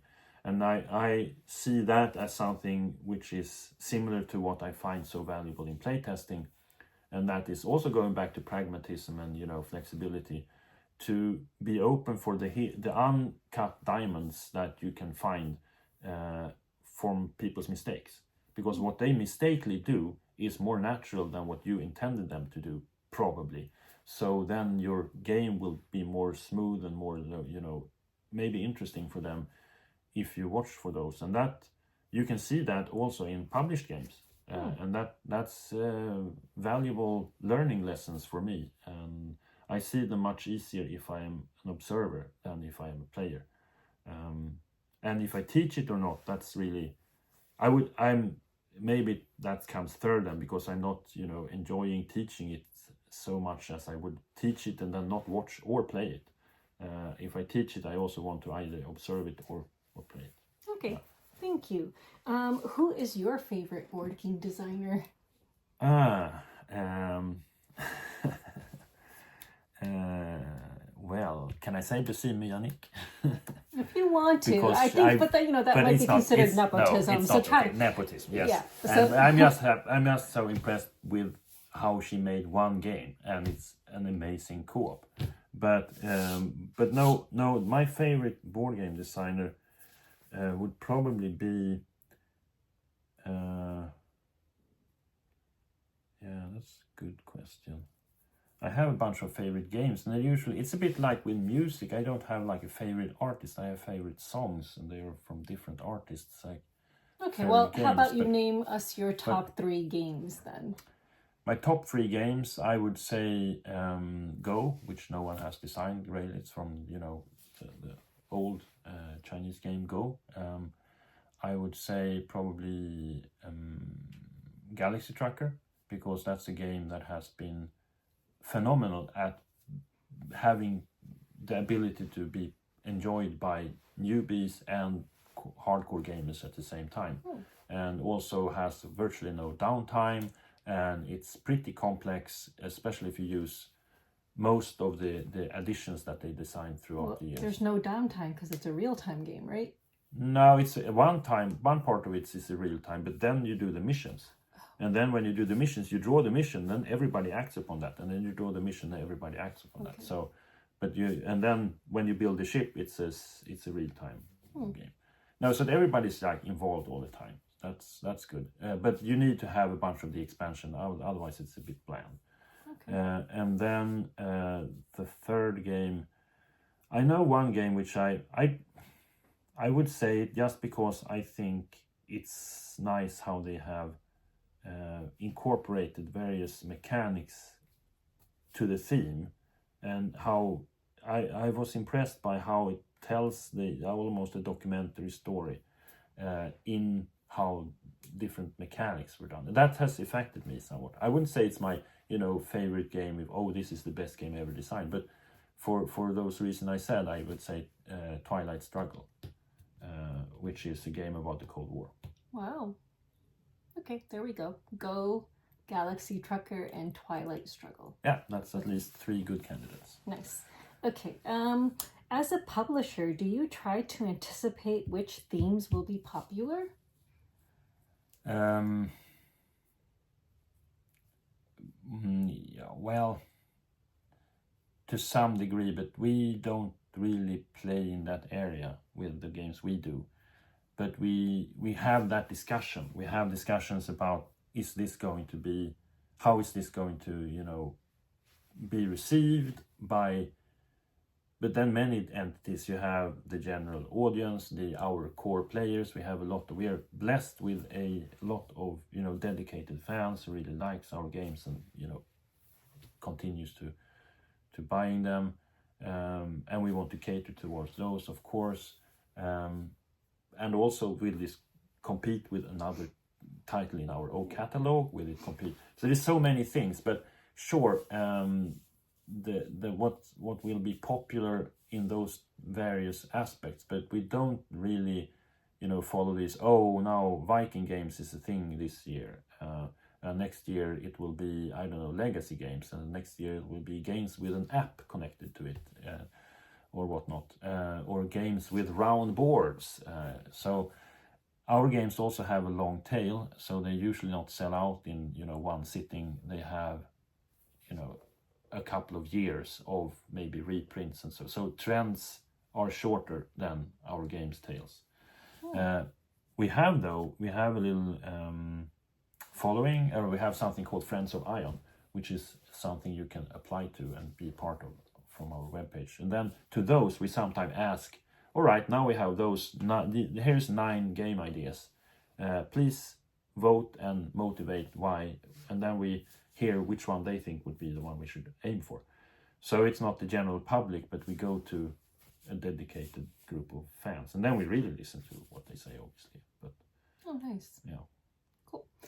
And finally, the last question, and you can interpret this however you like. Oh, it's a difficult one again. No, it's not a difficult one. It's All just right. a question to end on. It's the last Okay. one. Why board games? Why board games? Why board games? You mean why I am here? Why I'm doing board games? Sure. Yeah. However you want to interpret it. Yeah. So, well, to me, I said that when I was 9 years old, this was my dream, and I am living the dream. But in the dream, I also feel that I want to contribute towards board games finding its well-deserved, potential in society, and as such, the games we do, I want to contribute to change in a good way. And as with, it's not, I don't believe that this is done by a one-to-one factoring. It's something that games we do will affect things that will affect things, and then in general things will become better. So if people become more interested playing our games and become interested in reading up on things, I think that's good, because I think knowledge and education is maybe the most important thing for us in society as a general, to get society to improve. And we make games about real facts, so that might make people interested in facts and learning more about this. That's also part of it.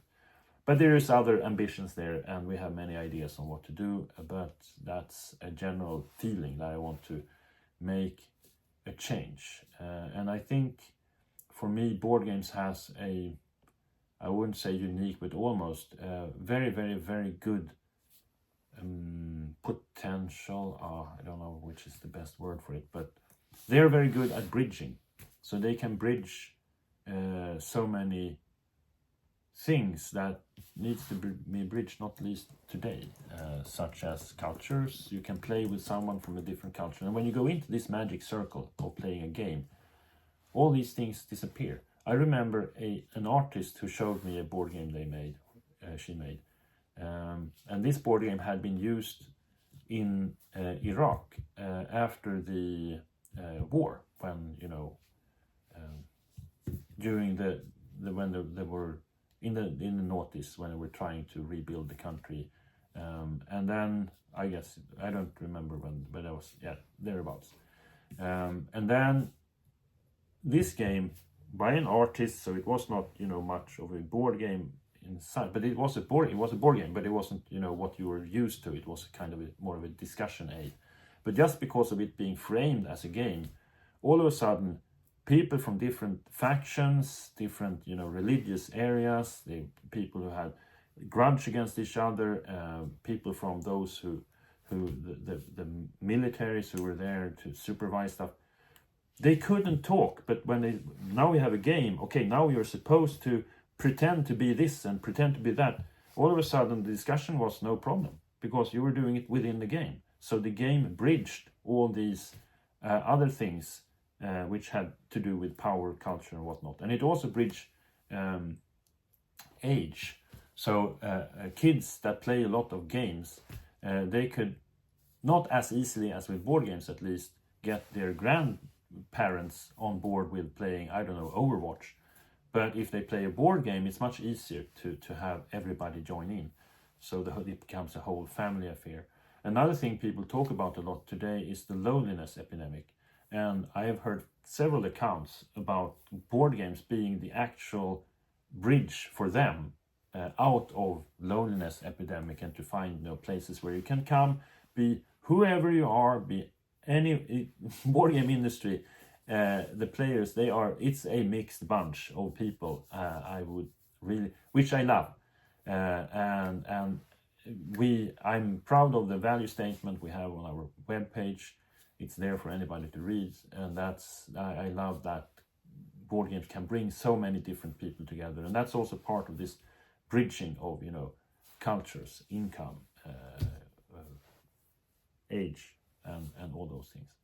So that's another thing which I think is beautiful with games as an art form, and that's definitely a reason why I'm doing it. But when, after all, this is my 9-year-old's dream that I'm living. So that's maybe the main reason. I don't know. Well, that's a good note to end on. So thank you so much for joining us. And it is possible that he may still be around next week. So if you have any questions for him as a publisher, designer, whatever, leave them in the comments below and maybe we can get him back one more time to answer those questions. So again, if you have any questions, maybe we can convince him to answer them if he's still around. Yeah, if it's, I will definitely, if I think this was great. Thank you for a wonderful interview. Some great questions, sometimes challenging, but that's the way it should be. And I try to be as open and truthful as I could. And I will do that for, if there's a lot of questions, I will try and make it possible to come and answer them as well, if that's an opportunity. That sounds great. Yeah. Awesome. Thank you so much. Yes, thank you so much. Thank you. All right. And let's go on with the rest of the video. Okay, now it's just me, so I'm gonna try to keep things relatively short since, you know, the interview and all of that took a little bit of time, and I'm sure you guys don't want to watch like a 3-hour video, or maybe you'll just skip all the rest. So let's just go on to some new arrivals. I did receive a number of review copies from Ion Games, Ion Game Design, which I don't have in this room, so I just figured I would show you those games as I play them because I got a number of review copies from them, so including one which we just talked about earlier, which was Stationfall. So another review copy I received recently from a different publisher is called Classified Information, and this is from IncrediQuest Games. They reached out to me to see if I would be interested in checking this game out, and it looked interesting. It's designed by Justin Gunnell and graphic design by Jerome Gunnell. And if I remember correctly, so the back says, in the pursuit of political supremacy, knowledge is key. Each player must uncover their adversaries' secret plans hidden inside their top secret code-protected briefcase. So this is a fast-playing, 15 minutes or less, iterative deduction game for 2 players that is fully contained within 18 cards. So a 2-player deduction game. I mean, it sounds really interesting, which is why I agreed to check it out and review it, talk about it on my channel. So I haven't played it yet, but I hope I will get this played really soon so I can talk about it. But yeah, it seems really cool. 2-player. I just, you know, another 2-player deduction game that I played recently was the Berwick Sisters, which was the second awkward guess game. Oh my god, ow. I just hurt my thumb. Here. Okay, there we go. So inside of the box, let's see what we have. Some information booklets. Ooh, wow, there's like a lot of space down there. It's deep. I don't know if you can see how deep it is, but I don't know what's supposed to go in here. Huh, that's interesting. But there are some of these like briefcases. So let me just take one out and show you. Oh, these are nice. Nice little briefcases. So there's a number of those. There is... Oh, I have no idea what this is. There's 2 of these plasticky things, and it looks like you stick certain other things in them. So I don't know if that's like to hold cards maybe or something, who knows. There's 2 markers, dry erase markers, and then there's like different cards, which I will not open right now, but I'll definitely show you them when I play the game. So, oh, and it comes with sleeves. There's sleeves. That's nice. But yeah, a bunch of different cards. So I will show you all of these when I actually play the game, which will, again, will hopefully be soon. I hope. So yeah, that was really cool of them to send me sleeves. I do appreciate sleeves. What else is there? Let's see. And yeah, they sent a couple of little extra things on the side. So let's see what those are. So we've got stretch goal cards, it looks like. So yeah, so I'll open these things later and show you guys when I actually play the game. And also there's another Kickstarter exclusive. So exclusive promo cards. So I will hopefully play this game and then be able to show you everything after I have played it. Another game I received recently, I will hopefully show you next week because again, this video was already quite long, but I finally received my production copy of Night Market, which is a game I covered for its Kickstarter, which I think was like back in 2020 or something, really long time ago. I think it was 2020. And this game took a really long time to produce from Talon Strikes Studios. So I received my production copy of Night Market, which was part of my contract for covering the game. But I did pay for and added on a bunch of the expansions, which now I'm not even sure I should have done that because there are so many that I had added on and I'm not even sure I'll ever get to play them. so anyway, so let's go on to games that I'm backing, and I'm actually not backing anything at the moment, but there's one game that I'm considering and I want to know what you all think about it. It just looks really cool. The artwork looks amazing, and that is Fame and Fable. A fantasy board game, a competitive monster battling, quest combining, hand management, strategy, and push your luck game. The artwork is just freaking stunning, which is obviously the main draw for me. But I want to know what you guys think because obviously, you know, I really need to be careful about what I spend. And I just have way too many games as it is. And I feel like I already have Kickstarter regrets that I've received recently where I'm just like, oh, I probably shouldn't have backed this. So let me know what you guys think and let me know what you're backing currently, if you're backing anything at all, in the comments below. So let's move on.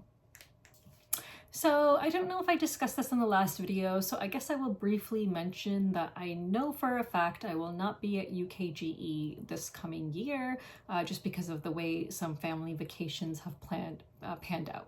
So no UKGE for me this year, but I'm still hoping I can squeeze in Essen. I'm not even sure I'll be able to do FlagCon all 3 days. If I do go to FlagCon, it will probably be just for Saturday and Sunday, not Friday.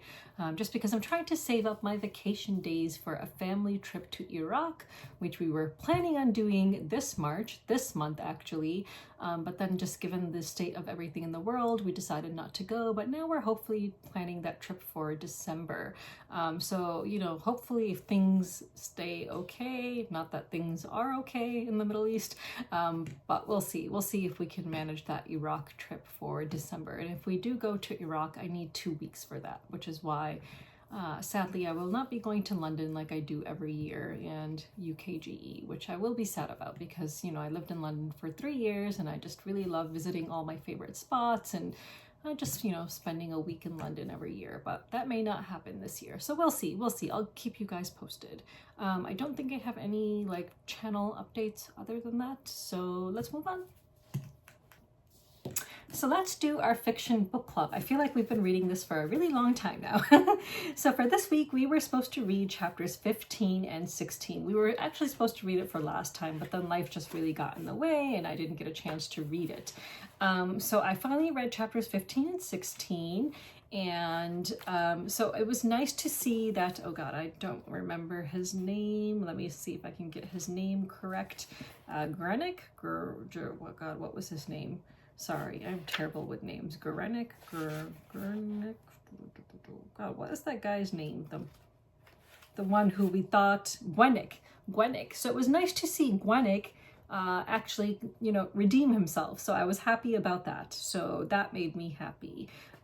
You know, I feel like not much happened in these 2 chapters. Again, I feel like that there's just like a lot of running away, a lot of this and that, and I just want to get to where they're actually going. Like, I'm just kind of tired of fighting and them escaping and fighting and escaping. Like, I just want them to just get on with it and see where they're ending up. Like, I just want to know what's going to happen. I just feel like this book is just a lot of just running. And I understand that we're getting to know the characters better as they're doing all of this, but I'm kind of getting tired of it at this point, and I just kind of want to see what's going to happen. So I really hope, and I feel like a broken record, I feel like I say this every week, so I really hope we'll just kind of get to see what's happening. You know, I don't know if there's anything more going on with Luz in her saying like that she has like the ability to kind of see the future or tell the future. You know, I'm curious about that. And yeah, and it was cool to see Vikram's sister. So that was really cool. And when the cat appeared, I guessed before the cat transformed into the jinn that she was a jinn. I was like, this has to be the person who Vikram said would appear in her dreams, in Fatima's dreams. So I predicted that correctly. So that was nice. So anyway, so that, I guess those are my thoughts for these 2 chapters. Let me know what you think of this book so far. And for next week, let's read chapters 17 and 18. 18 is pretty short, but 17 is a, you know, decent sized chapter. So let's read chapters 17 and 18 for next week of The Bird King. And let's move on. So for our nonfiction book club, we are still reading Palestine, a 4,000-year history from Nur Masalha. And for this week, we were supposed to read chapters 5 and 6. And I only read chapter 5, so I'm still a little bit behind. So I'm just going to talk about chapter 5 in this week's video, which is Arab Christian Palestine, the pre-Islamic Arab kings, bishops, poets, and tribes of Provincia Palestina, 3rd to early 7th centuries AD. So, you know, as usual, I highlighted quite a bit. So this talks about the Arab Christians and, you know, kind of like the establishment of like the Arab, you know, Christian church in Palestine and all of that. It talks about some famous people throughout history, some famous Christian Arabs, and I don't know if I'm pronouncing this right, but the Ghassanid Arabs in Palestine. So yeah, so let's see. So I don't know what to say about it really. It's just, you know, so I guess, you know, one thing I highlighted was it said that early Christianity was extremely diverse. The Arabic and Aramaic-speaking Christian monophysites and Miaphysites of the 3 Palestines and the powerful Arab Christian Ghassanid tribal rulers, bishops, and poets of Palestina Secunda, Palestina Salutaris, and Palestina Prima are a case in point. So yeah, so, you know, it talks about how through the 4th and 6th centuries, the 3 provinces of Palestine went through a gradual process of Arabization. It talks about how they were transformed into Arab vassal states. You know, we learned a lot about the different kinds of kings that there were during this time. What else? You know, it talks a little bit about the conversion. So it says, while some Ghassanids converted to Islam from the mid-7th century onwards, the majority remained Christian and joined Melkite and Syriac monophysite communities of the Levant and Greater Palestine. And, you know, that's really important because, you know, when we see news about the genocide, a lot of people think that it's just Muslims who live in Palestine. But as I've been saying since the beginning, since this genocide began in 2023, that there are a lot of Christian Palestinians who are being affected. There have been lots of churches destroyed by Israel in this genocide as well. So, you know, for a country, a colonial state which claims to care a lot about Christians, they have shown that they in fact do not. And they've been destroying a lot of Christian sites, and Christian Arabs have been getting killed, Christian Palestinians as well. You know, so again, this chapter just showed how there is historical proof about the Arabs existing in Palestine, that Palestine existed. It was referred to as Palestine even back then, you know, during the Byzantine Empire and, you know, the rise of Christianity in Palestine and so on. You know, it says the Ghassanids reached their peak under Abu Karib's brother, the Miaphysite Al-Harith ibn Jabala, who reigned from 528 to 569 AD as the king of the Ghassanids. And then it says the Ghassanid kings had begun to shift in the early 6th century from austere monophysitism to Miaphysitism. Let's see, what else? I talked a little bit about the term phylarch, and I hope I'm pronouncing that correctly, and like the origins of the word phylarch. It talked about Saracens and the origin of the term Saracens. So Saracens became in medieval and modern times a pejorative European term closely associated with Arabs and Muslims. So it says this European negative connotation may be traced to Procopio's somewhat hostile accounts of the Arab Foederati and Ghassanid Arabs and their upstart Foederati Arab kings of the three Palestines. And then talks a little bit about the history of the Saracens and that term. Let's see. It talks a lot about how the Arab kings were, like these rulers who actually did a lot, and had a lot of autonomous control. So it says in the ancient Middle East, kings conducted autonomous foreign policies and dispatched ambassadors to neighboring countries. Monumental epigraphic evidence from the Yemen shows the Ghassanid Arab kings and phylarchs of Palestina Tertia and Palestina Secunda, Arab Karib and Arithis, pursued independent foreign policies toward Arabia. So again, this is just all proof that Palestine did exist. Arabs existed in Palestine before the arrival of Zionists and before the arrival of European Jews to Palestine. So again, this whole book is just proof against one of the biggest lies that Zionists tell today, that this was a land without people. Like, this whole book has been showing us how this land had so much going on in it that people just do not want to admit or acknowledge. And because they're uneducated, because they don't know about the history of this land. And if they read this book, they would know about the ancient history of this land as well. Let's see. And then it starts to talk a little bit about Islam and the arrival of Islam. It talks about poetry. So I thought that part of this chapter was interesting. So it said, by and large, Arab pagan society was illiterate, cultivating immensely rich oral traditions and epic stories, and prizing, in particular, exquisite oral poetry, the oldest form of Arabic literature. So it says that this pre-Islamic poetry became a major source for the Arabic language and rhetoric and a rich historical record of the political and cultural life of the time. So you have all of this poetry from that time, which shows us what life was like, what politics were like, and so on. Again, proof that there were people and this was a civilized society. And it talks about how this poetry was transmitted and all of that. So I talked about this one person called Al-Nabiga / Ilias. Ilias was like his Greek, like Christian name. So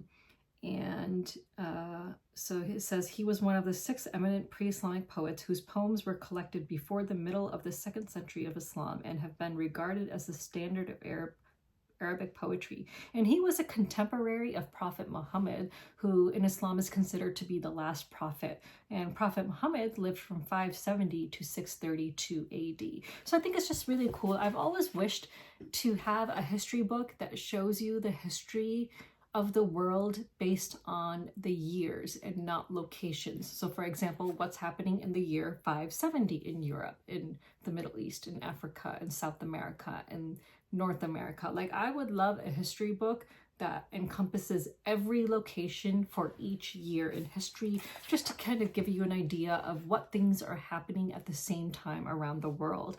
And that really puts things into a different perspective that we are not taught when we are in school. Like, for example, like the Mayan, I believe it was the Mayan, or was it the Aztec Empire that still existed at the time that Oxford University was like in existence. Like, things that you don't actually really know or think about as being around at the same time, but were. And if we were taught history from a yearly perspective rather than a locational perspective, I feel like we would learn a lot more and it would just be really interesting. Yeah, so let's see what else. So it started talking about, oh yeah, one thing that I found really interesting in this chapter, which is something that I learned when I studied Ottoman history, which I did in undergrad and graduate school when I was doing my graduate studies in Middle Eastern studies. So I had a focus on Iran and the Ottoman Empire. And so I learned about the millet system. And the millet system was a way for the Ottomans to allow Christians and Jews to have their own churches, even their own courts. And one thing that people don't know is that the Christians and Jews could use their own courts if they wanted to, but they could opt to use Islamic courts. And during the Ottoman Empire, a lot of Christian and Jewish women opted to use Islamic courts because, contrary to popular belief, Islam gives women the right to initiate divorce. And at this time, Christian and Jewish women were not given that right. So they would opt to go to the Islamic courts to initiate divorce and get inheritance and do all these other things that Christianity and Judaism were not, at least the courts and the legal systems were not allowing them to do. Whereas in Islam, it's well established that women have the right to inheritance, they have the right to initiate divorce, they have the right to, decide who they're going to marry and things like that. Again, contrary to popular belief and, just misinformation that exists about Islam. So this chapter also talked about the Millet system, but in Palestine. So very interesting, when Islam came to, arose in Palestine. Let's see, what else? And then it talks about some of the fundamental differences between the autonomous Arab phylarchs / bishops of Palestina Prima, a core province, and the fairly independent Ghassanid king phylarchs of the two frontier provinces of Palestina Secunda and Palestina Tertia. So it says that the latter operated from established and recognized capitals. They also commanded their own substantial professional Arab armies and not just contingent tribal forces. They enforced law and order within their wider domain and raised revenues and taxes from the lucrative international and regional trade passing through their provinces. They provided protection to the holy places in Palestine, and crucially, they dispatched their own ambassadors to foreign countries, ambassadors who acted in their names rather than representing the Byzantine state. So I think that this is really important to know, to again show you that the Arabs in Palestine were like this established, civilized people who had a lot going on that Zionists today do not want you to know about. And they will deny all of this. Like if you try talking to a Zionist today, they will deny that the Palestinians were a people, that they had, a civilized society with governance and all of that. Yeah, so I feel like that is the gist of this chapter, and again, I only read chapter 5, so for next week, let's read chapter 6. I think I need to stop being overly ambitious and trying to read a lot more, because then I keep on failing to meet my reading goals. So for next week, let's just read chapter 6, which is the Arab province of Jund, Philistine, 638 to 1099 AD, continuities, adaptation, and transformation of Palestine under Islam. So I think that will be really interesting as we'll start seeing how Palestine transforms under Islam as Islam, starts to rise and spread around the Middle East. So I think that will be really interesting to read. So again, I think this book is really important, and just as important as the books that we previously read for our nonfiction book club, which talked about, the horrors of Zionism and what, colonialism, modern day colonialism looks like in Palestine today. Like all of that is extremely important, but it's also important to know the ancient history so that you can refute all of those Zionists who keep on trying to convince you that Palestinians did not exist before the arrival of European Jews to Palestine. So for next week, please read chapter 6. So let's move on. So this week's question of the week is inspired by Stationfall, since, I feel like this video was very Ion game design centered. So I feel like the question should also be about inspired by an Ion game. So can you tell me what other games do you know that medium to heavy gamers would enjoy, that have strategy in them, that are not purely social deduction, but that have a lot more going on in them, like Stationfall does. So this, has been described as a party game for heavy gamers. Also kind of like almost a social deduction game in some ways, because you're kind of trying to figure out who some of the players are. If you're you know, focused on trying to thwart other players and prevent them from getting their points so that you can get your points. Although I'm not sure that there's enough time to do that in the game, but that is something that you can do. So let me know what other games are out there that are similar to Stationfall, which could be like party games or social deduction games for heavy gamers and that actually take a number of hours to play. I'm not sure I can actually think of one, so I would be curious to know if there are any others like that. And yeah, so that is the question of the week, and until next time, bye!